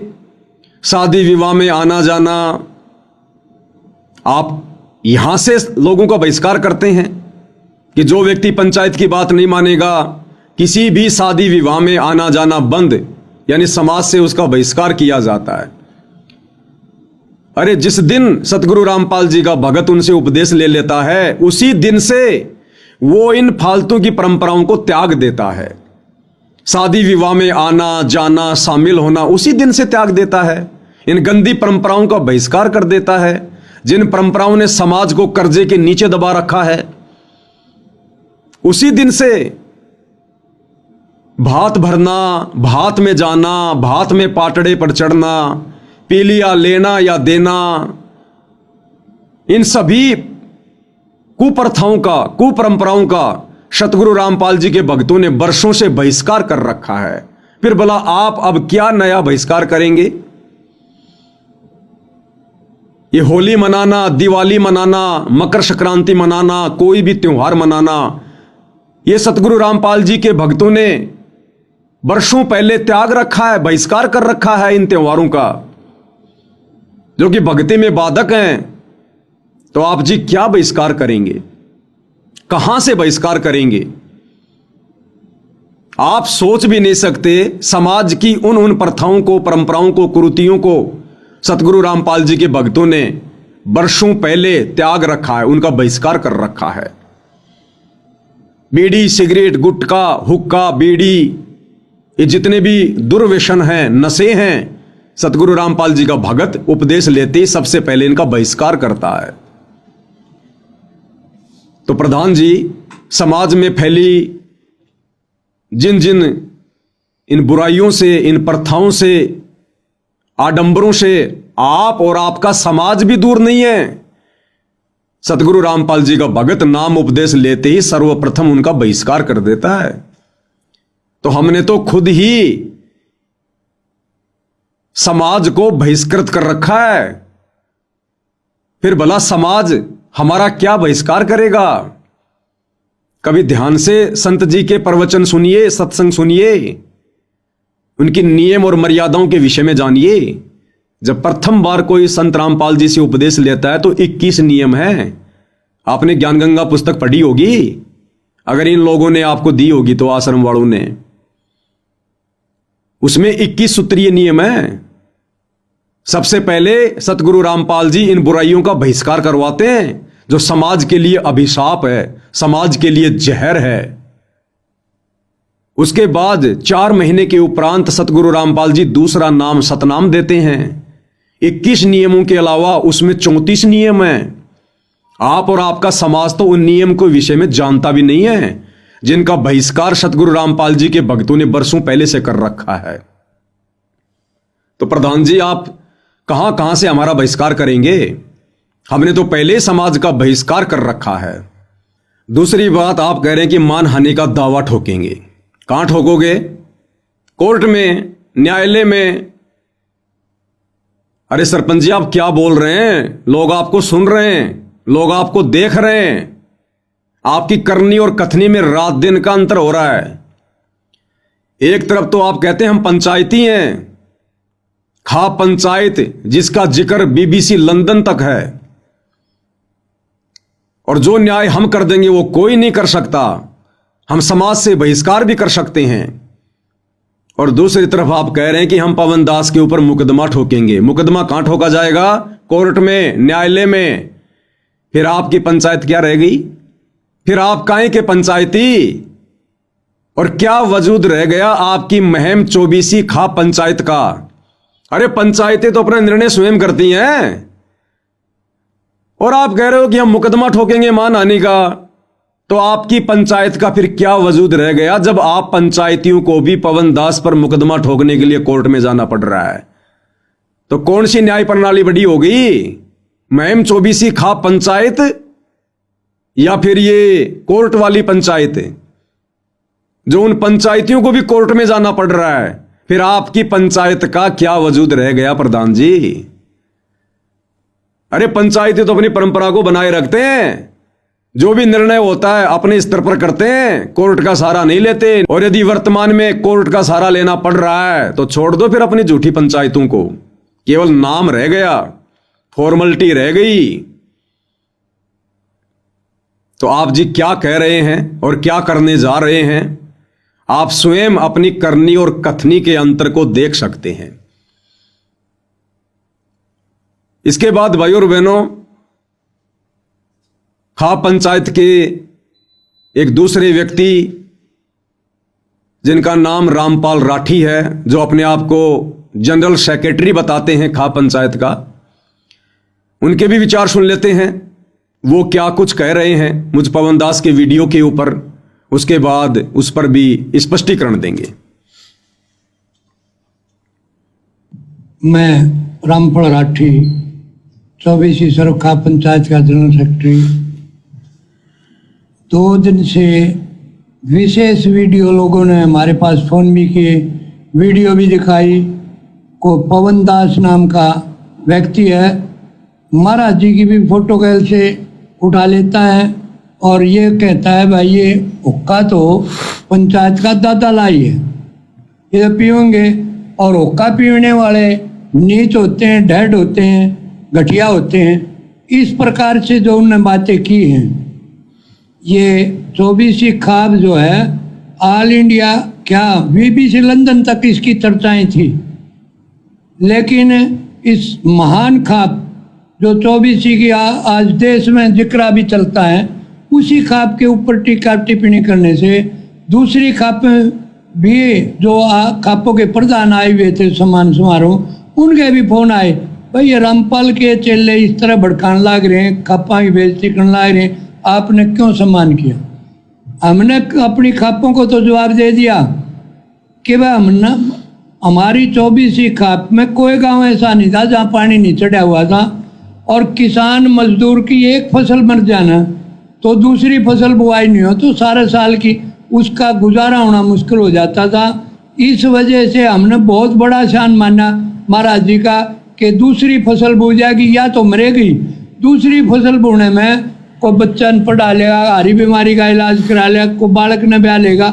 इस तरह से जो गृहस्थी चलने का सारा दिखा, और जो उन निस्वार्थ भाव से महाराज जी ने हमारा पानी निकालने का जो प्रबंध किया, उससे हमारी खाप जो है उस महाराज जी का सम्मान करना चाहती थी। किसी ने हमारे पर दबाव डाला महाराज जी का सम्मान करो, हम सम्मान दा। लेकिन जो 24 खाप की मान मर्यादा है कि भाई इस हाथ से ले ले उससे दे दे, उन्होंने बढ़िया हमारा गैल कर लिया। हम और क्या कर रहा है, अच्छी बात का तो प्रचार कर सका, महाराज जी का हमने सम्मान किया। और दूसरी खापी भी बुलाई, बड़ा अच्छा ढंग से सम्मान हुआ। लेकिन जो उस ने पवन कौन है, और ऐसा सुना गया भाई वो निकला हुआ भी है और ठग बताया गया है, भाई उसने हमारी पंचायत की मान मर्यादा पर ठेस पहुँचाई। पंचायत इससे काफ़ी दुखी होकर के आप लोगों को बुलाया है। जैसा कि हमारे प्रधान जी ने कहा, वह हफ्ता में या तो माफ़ी मांग ले, ना मान आने का मुकदमा तो दायर किया जाएगा। इसलिए हम आपके माध्यम से उसको सचेत करना चाहते हैं कि वह ये भी जो मीडिया के थ्रू जो बात पहुंच जाए उस पर, तो आगे वो माफ़ी मांग ले तो हमने कोई गणी नहीं। पंचायत तो न्याय की माफ़ी की है, पंचायत ने कोई फांसी तोड़ने का नहीं। भाई वो आगे माफ़ी मांग ले, अपनी गलती का एहसास कर ले, भाई मैंने गलती करी, और खाप की मान मर्यादा को मैं उसी प्रकार से सलाम करता हूँ, तो हमने कोई एतराज़ नहीं। रामपाल राठी जी, हुक्का पीने वालों की काहे की गरिमा और काहे की मान मर्यादा। सतगुरु रामपाल जी ने तो धज्जियां उड़ा रखी हुक्का पीने वालों की। अभी आपने वीडियो देख लिया होगा, उन्होंने खुद हुक्का पीने वालों को ढेड आदमी की संज्ञा दी है, नीच आदमी की संज्ञा दी है, काफिर का काफिर। तो बताइए काहे की मान मर्यादा, काहे की इज्जत, काहे की शोहरत। सतगुरु रामपाल जी के इतने विचार सुनकर, उनके सत्संग सुनकर जो आपको सुनाए गए हैं कि हुक्का कितना खतरनाक है मनुष्य शरीर के लिए, हुक्का कितना बड़ा बाधक है मोक्ष प्राप्ति के मार्ग में, अनमोल मनुष्य जीवन को कैसे हुक्का बर्बाद करता है, उसके बाद भी आप जी मान मर्यादा को लेकर बैठे हुए हैं। विचार करना होगा, विचार। रही बात माफी मांगने की, तो माफी मांगना कोई बड़ी बात नहीं है, लेकिन जबरदस्ती माफी मांगना भी परमात्मा का दोषी बनना है। जबरदस्ती माफी मांगना भी परमात्मा के विधान अनुसार दोषी बनना है। मैंने ऐसा कोई शब्द, ऐसा कोई भी कार्य नहीं किया है जो मुझे माफी मांगने पर विवश करे, मजबूर करे। मैंने जो भी शब्द प्रयोग किए हैं परमात्मा के भक्ति विधान अनुसार किए हैं, जो बिल्कुल सत्य है। हुक्का पीने वाला ढेड आदमी है तो है, हुक्का पीने वाला सुअर की योनि से आया है तो आया है। हुक्के पीने वाले को परमात्मा ने काफिर कहा तो मैंने भी कहा, उन्होंने ढेड कहा, नीच कहा तो मैंने भी कहा। मैंने वही कहा जो मुझे मेरे गुरुदेव ने बताया, समझाया, कहने के लिए खड़ा किया। तो बताइए फिर माफी किस बात की? ये माफी तो आप लोगों को मांगनी चाहिए, खाप पंचायत वालों को मांगनी चाहिए, जो ये ढेर कर्म कर रहे हैं, नीच कर्म कर रहे हैं। ये माफी उन तमाम शतलोक आश्रमों से जुड़े हुए दुर्बुद्धि प्राप्त लोगों को मांगनी चाहिए, जो लोग आपको सतगुरु रामपाल जी के भक्ति विधान से परिचित नहीं करवा रहे हैं, जो लोग आपको सतगुरु रामपाल जी के नियम और मर्यादाओं से परिचित नहीं करवा रहे, जो स्वयं की मान बढ़ाई के भूखे हैं, आप लोगों को मोहरा बनाया है और आप लोगों ने भी जज्बात में आकर, स्वार्थों के वशीभूत होकर महाराज जी के भक्ति विधान और नियमों से अपरिचित होने के कारण जल्दबाजी में ये मान सम्मान का कार्यक्रम रखा। तो भी परमात्मा के दोषी आप हैं, ये सतलोक आश्रम वाले हैं। अगर मैं गलती करूं तो बिना कहे 1,00,000 बार माफी मांगने को तैयार हूं, लेकिन झूठ के आगे झुकना भी परमात्मा का अपमान है। इसलिए ये पवन दास किसी भी कीमत पर, चाहे आप हरियाणा खाप पंचायत वाले या सतलोक आश्रम मैनेजमेंट हरियाणा वाले, चाहे एडी से चोटी तक का जोर लगा लीजिए, प्रधानमंत्री से लेकर राष्ट्रपति तक का जैक और चेक लगा लीजिए, परमेश्वर रामपाल जी के विधान अनुसार मैं पवन दास झूठ के आगे नहीं झुकूंगा। अगर मैं झूठ के आगे झुकूंगा, माफी मांगूंगा, तो मैं सतगुरु रामपाल जी का सबसे बड़ा द्रोही कहलाऊंगा, सबसे बड़ा दोषी कहलाऊंगा। जबकि सतगुरु रामपाल जी के सबसे बड़े द्रोही वो हैं जो हुक्का पीते हैं, जो हुक्का पीने वालों को समझाते नहीं हैं, जो नशा करने में, हुक्का पीने में दूसरे का सहयोग करते हैं, उनको सतगुरु रामपाल जी ने परमात्मा का द्रोही बताया, द्रोही। सतगुरु रामपाल जी के मुख कमल से आपको सुना देते हैं कि हुक्का पीने वाला परमात्मा का सबसे बड़ा द्रोही है। हिंदू तुर्क को जो दीनी तलाक, पीवे तमाकू वो सरे के कजाक। भगवान के द्रोही हैं जो लोग तमाकू प्रयोग करते हैं, भगवान के द्रोही हैं जो लोग तमाकू प्रयोग करते हैं, भगवान के द्रोही हैं जो लोग तमाकू प्रयोग करते हैं। कहते हैं अब हिंदुओं को समझाते हैं। तो क्या कहा सतगुरु रामपाल जी ने कि परमात्मा के द्रोही हैं वो लोग जो तमाकू प्रयोग करते हैं। द्रोही कैसे? क्योंकि परमात्मा यहां संत रूप में हम मनुष्य शरीरधारी जीव आत्माओं का उद्धार करने के लिए आते हैं। पहले हमें वो मनुष्य जन्म देते हैं, फिर उस मनुष्य जन्म में संत रूप में वे स्वयं आकर हमें अपनी शरण में लेते हैं, सत्संग करते हैं, प्रवचन करते हैं, हमें उन तमाम भक्ति विरुद्ध कर्मों से, कुकर्मों से परिचित करवाते हैं जो भक्ति बाधक होते हैं।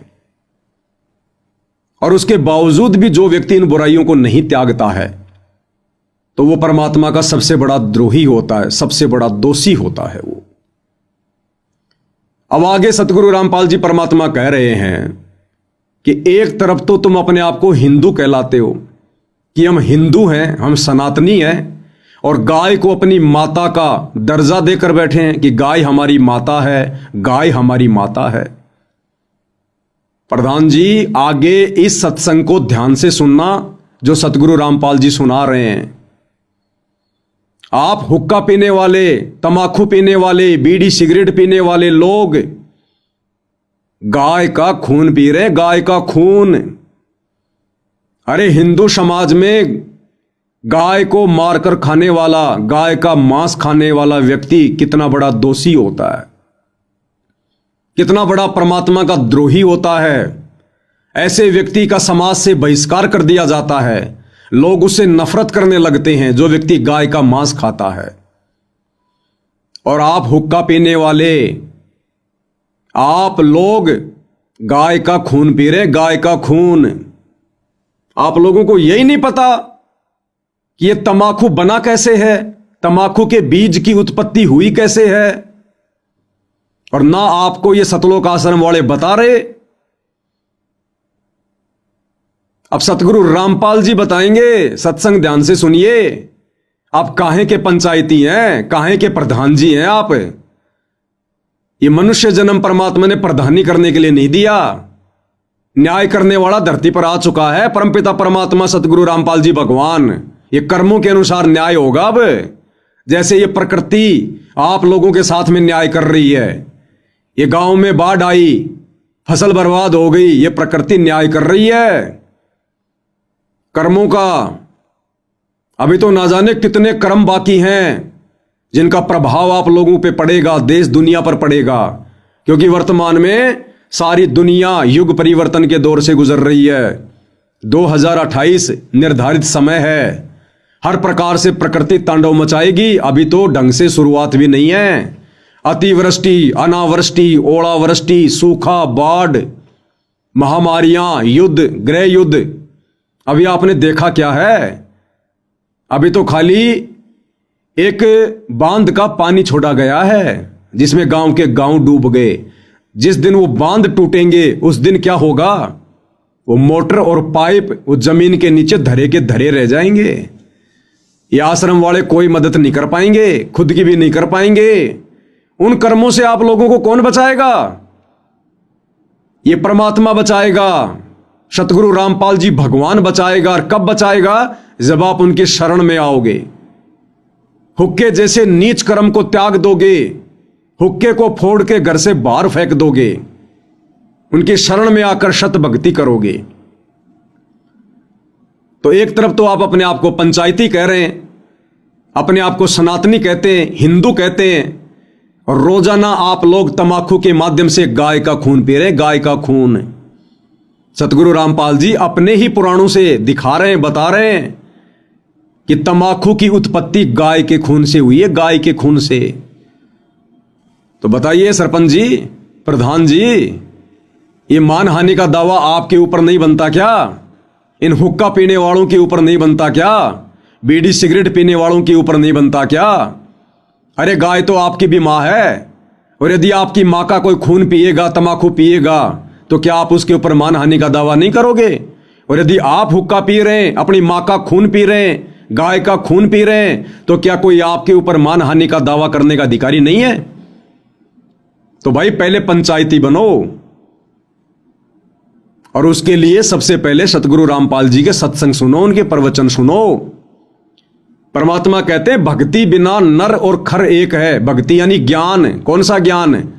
सच्चा ज्ञान, सत ज्ञान, तत्व ज्ञान, जो वर्तमान में केवल धरती पर सतगुरु रामपाल जी के पास है। ये बाकी आचार्य, शंकराचार्य, महर्षि, संत, मंडलेश्वर, इनके पास ज्ञान नहीं है, छींट भी नहीं है। सतगुरु रामपाल जी की शरण में आकर इनका ये तत्व ज्ञान समझे बिना खुद कबीर भगवान कह रहे हैं कि वो प्राणी और गधे में यानी खर में कोई अंतर नहीं है। तो जब तक भाई इस देश दुनिया का कोई भी व्यक्ति, जिसमें राजा भी आ गया, जिसमें प्रजा भी आ गई, जिसमें आप प्रधान जी भी आ गए, सब आ गए, जो व्यक्ति सतगुरु रामपाल जी से उपदेश लेकर सत भक्ति नहीं करता है, उसको सतगुरु रामपाल जी ने, कबीर भगवान ने गधे की श्रेणी में लिया। गधे की श्रेणी में। भक्ति बिना नर और खर एक हैं, जिन हरि पद नहीं जाण्या, पूर्ण ब्रह्म की परख नहीं रे, पूज मरे पाषाणा। इन पत्थर पूजने वालों को सतगुरु रामपाल जी ने गधे की श्रेणी में रखा है, जो मनुष्य जन्म प्राप्त करके भी सच्चे सतगुरु के सत ज्ञान से वंचित रहकर और अंत में 84 लाख योनियों में गधे की योनि ही प्राप्त करेंगे। तो ऐसा व्यक्ति मनुष्य जन्म प्राप्त करके भी गधे की ही श्रेणी में है, जो व्यक्ति शास्त्र अनुकूल सत भक्ति सच्चे सतगुरु की शरण में आकर नहीं करता है। तो प्रधान जी, हुक्के को लेकर जो आप इतना बुरा मान गए, माफी मंगवा रहे हैं, मानहानि का केस ठोकने की बात कर रहे हैं, और आप क्या कर रहे हैं? आप तो गाय का खून पी रहे हैं, अपनी मां का खून पी रहे हैं आप। अब ये ढेड़ कर्म नहीं, नीच कर्म नहीं तो और क्या है? तो सतगुरु रामपाल जी परमेश्वर क्या कह रहे हैं, इस कथा को ध्यान से सुनिएगा। और यह कथा ध्यान से सुनने के बाद मुझ पवन दास पर मानहानि का दावा ठोकने से पहले इन सतलोक आश्रमों में जाकर, और जो गणमान्य व्यक्ति इन आश्रमों में बैठे हुए हैं, जिनके साथ बैठकर आपने ये प्रेस कॉन्फ्रेंस की है, अमन गोदारा, चांद राठी, इन लोगों से पूछिए कि भाई आप लोगों ने हमें ये बातें पहले क्यों नहीं बताई कि महाराज जी ने हुक्का पीना 1.5 आदमियों का काम बताया है। तो पवन दास ने तो वही बताया जो महाराज जी ने बताया। तो सवाल करो इन लोगों से कि आप लोगों ने हमें पहले क्यों नहीं बताया। महाराज जी का मान सम्मान करने से पहले हम अपने इन अपवित्र हाथों से उस पवित्र महापुरुष की प्रतिमा का सम्मान ही ना करते। हम इंतजार करते उनका हिसार जेल से बाहर आने का, तब तक उनका ज्ञान सुनते, इन बुराइयों को छोड़ते और 1.5 की श्रेणी से एक व्यक्ति की श्रेणी में आते, एक इंसान की श्रेणी में आते। तो ये सवाल जवाब इन आश्रम वालों से करो जिनको इन सब बातों का पता है। ये सत्संग इन्होंने भी सुन रखे हैं, हमसे ज्यादा सुन रखे हैं, लेकिन ये वर्तमान में काल प्रेरित हैं, अहंकार वश हैं, मान बढ़ाई में फंसे हुए हैं। इनको मान सम्मान चाहिए, इनको चौधर चाहिए, इनको भक्ति और भगवान नहीं चाहिए। और ऐसे लोगों की कुसंगति आप करने लग गए। ये आपका दुर्भाग्य जो डायरेक्ट आपको ऐसे काल प्रेरित लोगों की कुसंगति मिल गई। अगर बचना है और बचाना है अपने परिवार को, मनुष्य जन्म को सफल करना है, तो सतगुरु रामपाल जी के कुछ महीने शांति से, धैर्यपूर्वक, निष्पक्ष भाव से सत्संग सुनिए। उसके बाद आपको पता चलेगा कि मान हानि का मुकदमा जो आप करने की सोच रहे हैं और पवन दास से माफी मंगवाने की सोच रहे हैं, ये माफी फिर सतगुरु रामपाल जी से आप लोगों ने मांगनी पड़ेगी। आप लोगों ने तो क्या कह रहे हैं सतगुरु रामपाल जी? हुक्का पीने वाले तो गाय का खून पी रहे हैं, गाय का खून। गऊ को माता की तुल्य मानते हो, बिल्कुल ठीक है। क्योंकि कहते हैं जिसका हम दूध पीते हैं उसने मां कहते हैं। तो गाय का दूध पीते, पहले गाय ही होती थी, भैंस तो देखने भी नहीं थे अपने क्षेत्र में। तो कहते हैं जब गाय का दूध पीते हो तो मां के समान होगी, बिल्कुल ठीक है। तो तमाकू कैसे बना? कहते खून नाम खून का और तमा नाम गाय। तमाकू की परिभाषा बता रहे हैं सतगुरु रामपाल जी। हर शब्द की एक परिभाषा होती है, एक मीनिंग होता है। तंबाकू, खू नाम खून का, ये फारसी के शब्द हैं। खू नाम खून का और तमा नाम गाय। तमाकू, तमा यानी गाय और खू नाम है खून का, यानी गाय का खून। गाय के खून से तंबाकू की उत्पत्ति हुई है। ध्यान से सुनिएगा, ये फारसी का शब्द है। खू माने खून का, तमा नाम गाय, सौगंध 100 बार इसको ना खाए। तो एक राजा का साडू भगत था, ऋषि। एक दिन उस राजा का जो लड़की ब्याह रखी थी, उसने अपनी बहन को निमंत्रण भेज दिया कि हमारे घर आओ भोजन पर। ऋषि की पत्नी ने अपने पति से कहा कि मेरी बहन का संदेशा आया है, उनके यहां भोजन करने चलना है। ऋषि बोला कि रहने दे भगवान, इन अपने ते ठाडा का भीतर ना बढ़िया करते। एक समय एक ऊंट मर गया और एक गिद्दड़ जो है उस ऊंट ने खाता खाता अच्छा थोथा कर लिया अंदर थे, और जो बाहर से चाम था वो सूख गया। और गिद्दड़ जो घना गया अंदर चला गया, वो बंद हो गया पाछे, तो चाम कति सूख कर खड़ंग हो रहा था, वो पड़ गया गिद्दड़, घना खुद गया और गादड़ भीतर रुक गया ना लिकड़ा मारच करके रोए। एक हफ्ते पाछे वर्षा होगी, वर्षा होने तक वो नरम हो गया चाह, वो गादड़ फिर मार के सिर निकला, कसूती स्पीड पे पकड़ रहा। तो साथी बोले रहा कित गया था? जो बोला वह गया कि था, एक अनुभव तो हो गया, बोला अपने तो बड्डे का भीतर नहीं बढ़े। तो यहां ऋषि ने बहुत समझाया पर उसकी पत्नी मानी को ना, अक्के हो गए नहीं तो जाया करें, इस आके जुल्म कर रहा है नो सरों। तो बोला ले चलता है, वो चले गए। अब राजा ने उसने 36 पकवान बना रखे, ये इधर उधर देख जरा बताओ भाई। अब ऋषि ने जिसा मन मार के खाया वो वापस आ गए। अब उसकी पत्नी बोली कि हमने बुलाना चाहिए, ये नौनाते गल है। कि हफ्ते 10 दिन महीने पीछे ऋषि की पत्नी बोली हमने बुलाना चाहिए। उसका पति बोला तो ठीक है, ले करता हूं व्यवस्था।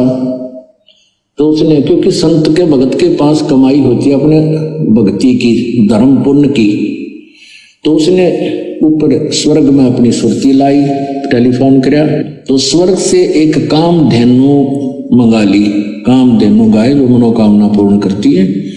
ऊपर से एक टेंट आ गया बढ़िया, स्वर्ग से अलग एक टेंट लगा दिया। और ऋषि आसपास के ऋषि बुला लिए, भाई आज हमारे राजा होगा, उनका न्योता है, हमारा साधु है, सेवा करवा दिया। अब वो ऋषि साधु भक्त जो आसपास कुटिया में रहा करते जंगल में, वह भी आ गए। राजा ने नीचा दिखाने के लिए हजारों की संख्या में सैनिक ले लिए। अगर साधु की मरोड़ काट दिखाऊंगा, मेरी दोना पूरी वाह वाह हो जाएगी। ये आग और नारी हमारे अंदर एक जलालत भरी पड़ी है। तो राजा ने सैकड़ों हजारों सैनिक ले लिए और आप भी चल पड़ा। अब ऋषि ने वहां जैसी व्यवस्था थी अपना घास फूस बिछा कर वहां टेंट टांट लगवा दिए, बिस्तर बिछवा दिए। क्योंकि संतों के पास एक ऐसा धन होता है, वो अपनी सिद्धि से बहुत कुछ व्यवस्था कर सकते हैं। अब सारे टेंट लगा रखे, टेंट टू टेंट फूस बिछा के ऊपर तो वो अच्छे बढ़िया वस्त्र बिछा रखे। तो भोजन शुरू हो गया। अब उसमें क्या था कि वहां जाकर के एक प्रार्थना करते थे कि इतने व्यक्तियों का भोजन तैयार हो, कामधेनु माता उतना तैयार हो गया, वो जावे और प्लेट ठा के सप्लाई करने लगे। सब छका दिए बढ़िया भोजन।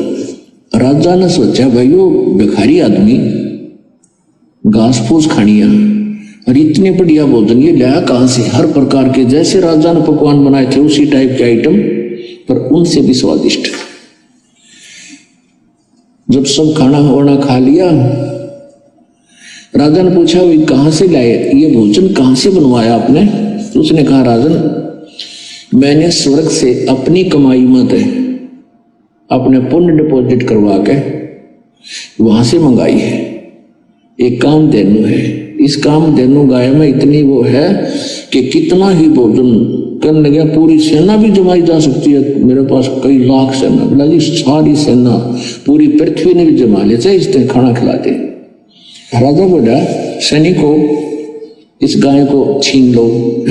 साधु की यार इतनी हो है, सैनिकों इस गाय को छीन लो और चलो, ये कंगाल के करेगा अपने काम आवेगी, राजा के घर पे जरूरत है इसकी। तब ऋषि ने कहा कि हे माता आप स्वर्ग चली जाइए, मेरी काबू से बाहर बात हो गई है। तो ऐसे ही वो गौ जो है ना कामधेनु उस टेंट को चीरती हुई आकाश में उड़कर चल पड़ी। राजा ने तीर मारा, वह खुरमा लग गया और खुरमे से रक्त गिरता हुआ जहां जहां भी रक्त गिरा उस गाय का, वहां पर यह बीमारी पैदा होगी, तमाकू। अब क्या बताते हैं कि तुम एक तरफ तो हिंदू को आओ और फिर गाय के खून न पियो, तमाकू बना के कब डाल के बीड़ी सिगरेट फीके। या तो तुमने ज्ञान नहीं या स्वाद पड़ गया। ज्ञान नहीं था तो अब समझ लीजिए, और ये इसे अड़ंगे का स्वाद अच्छा नहीं होता जो शरीर में नुकसान सारे खराब करे। तो क्या बताते हैं, खून नाम खूं का, तमा नाम गाय, सौगंध 100 बार इसको ना खाए। कहते हैं 100 बार सौगंध, इसकी 100 बार प्रतिज्ञा करो, इसको खाना नहीं। तो हरियाणा महम 24 खा पंचायतों के आदरणीय प्रधान जी, सरपंच जी, अभी आप जियों ने सतगुरु रामपाल जी के मुख कमल से सुना कि इस तमाकू जैसी बीमारी की उत्पत्ति कैसे हुई। गाय के खून से तमाकू बना है, गाय के खून से तमाकू का पौधा। जिस तमाकू को आप जी पंचों का प्याला कहते हैं, अपनी गरिमा समझते हैं, ये गाय के खून से बना है। तो एक तरफ तो आप अपने आप को हिंदू कहलाते हो कि हम हिंदू हैं, हम प्रधान हैं, हम सरपंच हैं, हम सनातनी हैं, हम न्याय करते हैं। अब आप खुद ही बताइए ये काहे का न्याय है? जो व्यक्ति गाय का खून पी रहा है, ऐसा व्यक्ति तो परमात्मा का द्रोही है, द्रोही। तमाकू पीने वाले को परमात्मा ने ढेड की संज्ञा दी है, इसलिए क्योंकि इसकी उत्पत्ति गाय के खून से हुई है और मोक्ष प्राप्ति में यह सबसे ज्यादा बाधक है, जो हमारे 10वें द्वार सुषुम्ना द्वार को बंद कर देता है। आप तमाम प्रधानों से, सरपंचों से, जिन जिन को मेरे द्वारा बनाए गए वीडियो से आपत्ति हुई है, आप सभी से विनती है, प्रार्थना है, आप तमाम लोग मेरे लिए आदरणीय हैं, सम्माननीय हैं। और ये वीडियो मैंने किसी राग द्वेष या ईर्ष्या के वशीभूत होकर नहीं बनाया है, क्योंकि सतगुरु रामपाल जी के सत भक्ति मार्ग में राग द्वेष और ईर्ष्या के लिए कोई जगह नहीं है। स्वयं सतगुरु रामपाल जी कहते हैं कि एक शत्रु एक मित्र है, भूल पड़ी रे प्राण, यम की नगरी जाएगा शब्द हमारा मान। और राग द्वेष बड़े रोग हैं, यम के पड़े जंजीर। राग द्वेष तो मुझ पवनदास को या साध संगति से जुड़े हुए मेरे किसी भी भगत भाई बहन को, इन शतलोक आश्रम वालों से भी नहीं है, सतगुरु रामपाल जी के नालायक बेटा बेटी भाई बंधु रिश्तेदारों से भी नहीं है, जो आए दिन भगत समाज की मर्यादाएं तोड़वाते रहते हैं, संत समाज से भक्ति विरुद्ध कर्म करवाते रहते हैं। राग द्वेष और ईर्ष्या तो हमें उनसे भी नहीं है, क्योंकि उनके कर्म अंत में उन्हीं को भोगने पड़ेंगे। और सच कहना कोई दोष नहीं है, इसलिए सच हम अंतिम श्वास तक कहेंगे। और हुक्का पीने वालों को जो ढेड व्यक्ति की श्रेणी में लिया गया है, नीच और काफिर व्यक्ति कहा गया है, ये सच है, परम सच है। स्वयं परमात्मा ने कहा है, सतगुरु रामपाल जी ने अपने मुख कमल से कहा है। तो माफी मांगने का तो यहां पर कोई सवाल ही पैदा नहीं होता है। बाकी आप किसी भी कानूनी कार्रवाई के लिए स्वतंत्र हैं। ये सच जब तक सतगुरु रामपाल जी का आशीर्वाद है, मैं यूं ही कहता रहूंगा। तमाम उनके फॉलोअर जो उनको पहचान चुके हैं, उनके ज्ञान से परिचित हो चुके हैं, वो इसी प्रकार से कहते रहेंगे। तो मेरा किसी से कोई राग द्वेष नहीं है। अंत में मेरा आप सभी से यह निवेदन है, मुकदमे चाहे 50 करो, नो प्रॉब्लम, लेकिन मुकदमा करने से पहले आप मुकदमा किस विषय पर करने जा रहे हो, उसमें कितनी सच्चाई है। सतगुरु रामपाल जी के सत्संग सुनकर कुछ एक सत्संग मैंने आपको सुना दिए हैं, ये तो केवल अंश मात्र जानकारी है। बाकी आप उनके यूट्यूब पर सत्संग सुनिए। नशे को लेकर, हुक्के को लेकर एक काफिर का अंग उनका सत्संग है, लगभग 1.5 घंटे का। आप यूट्यूब पर सर्च कीजिए, काफिर का अंग संत रामपाल जी महाराज। 1 घंटा 40 मिनट का सत्संग होगा। उसमें नशे के ऊपर, तमाकू के ऊपर, मांस खाने वाले के ऊपर, शराब पीने वाले के ऊपर उन्होंने विशेष तौर पर स्पष्टीकरण दिया है।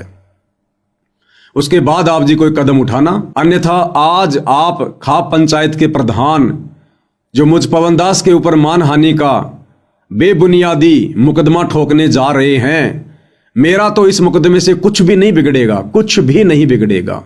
पिछले 9 वर्षों से ये सतलोक आश्रम वाले ना जाने मेरे ऊपर कितने मुकदमे करवा चुके हैं, मुझे जेल करवा चुके हैं, हर प्रकार से मेरे साथ मार पिटाई करवा चुके हैं। धमकियों की तो गिनती नहीं, गालियों की तो बौछार कर रखी है। 9 साल से जब ये मेरा कुछ नहीं बिगाड़ पाए, बाड़ बाका नहीं कर पाए, तो प्रधानों आप क्या कर पाओगे? फिर भी आपको लगता है कि हम कुछ कर सकते हैं, तो आप जी अवश्य कीजिए। लेकिन आज आप जो ये बेबुनियादी मुकदमा करने जा रहे हैं, सतलोक आश्रम वालों की कुसंगति में पड़कर, उनके एहसानों के तले दबे होने के कारण और अपनी झूठी मान मर्यादा और गरिमा को बचाए रखने के लिए आने वाले दिनों में, आने वाले समय में इस झूठे मानहानि के मुकदमे के लिए आप सर्व उन तमाम खाप पंचायत के प्रधानों को, सरपंचों को, जो जो लोग इस मुकदमे में गवाह बनेंगे, इस मुकदमे को करने में सहयोगी बनेंगे, आप तमाम लोगों को सार्वजनिक तौर पर सतगुरु रामपाल जी से और मुझ पवन दास से माफी मांगनी पड़ेगी, आज नहीं तो कल, जब आप उनके भक्ति विधान से परिचित हो जाओगे। तो मुझ पवन दास की केवल इतनी विनती है, इतनी प्रार्थना है, परमेश्वर के विधान को, तंबाकू सेवन को लेकर, हुक्का पीने को लेकर आपके सामने मुझे रखना था। मैंने सतगुरु रामपाल जी के सत्संगों को आधार बनाकर आपके सामने रख दिया है। अब इसके बाद जो भी निर्णय है वो आपका है। मैंने ये वीडियो कोई भय में आकर नहीं बनाया है और ना हमें किसी प्रकार का कोई भय है, क्योंकि हमारे साथ में भगवान है, हम सच के साथ में हैं और जिसके साथ में भगवान होता है, जो सच्ची राह पर होता है, दुनिया उससे डरा करती है, वो लोग दुनिया से नहीं डरा करते हैं।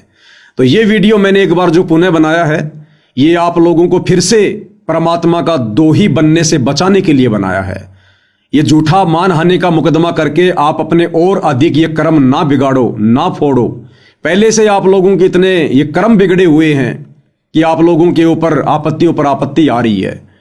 ये गांव में बाढ़ आना, फसलें बर्बाद होना, इतना नुकसान होना, ये आपके कर्मों का परिणाम है। ऊपर से संत भक्तों के ऊपर झूठे मुकदमे, आप और अधिक अपने कर्म फोड़ोगे, कर्म बिगाड़ोगे, परिणाम तो फिर आने वाले समय में भुगतने पड़ेंगे। आज ये मेरा पहला वीडियो है।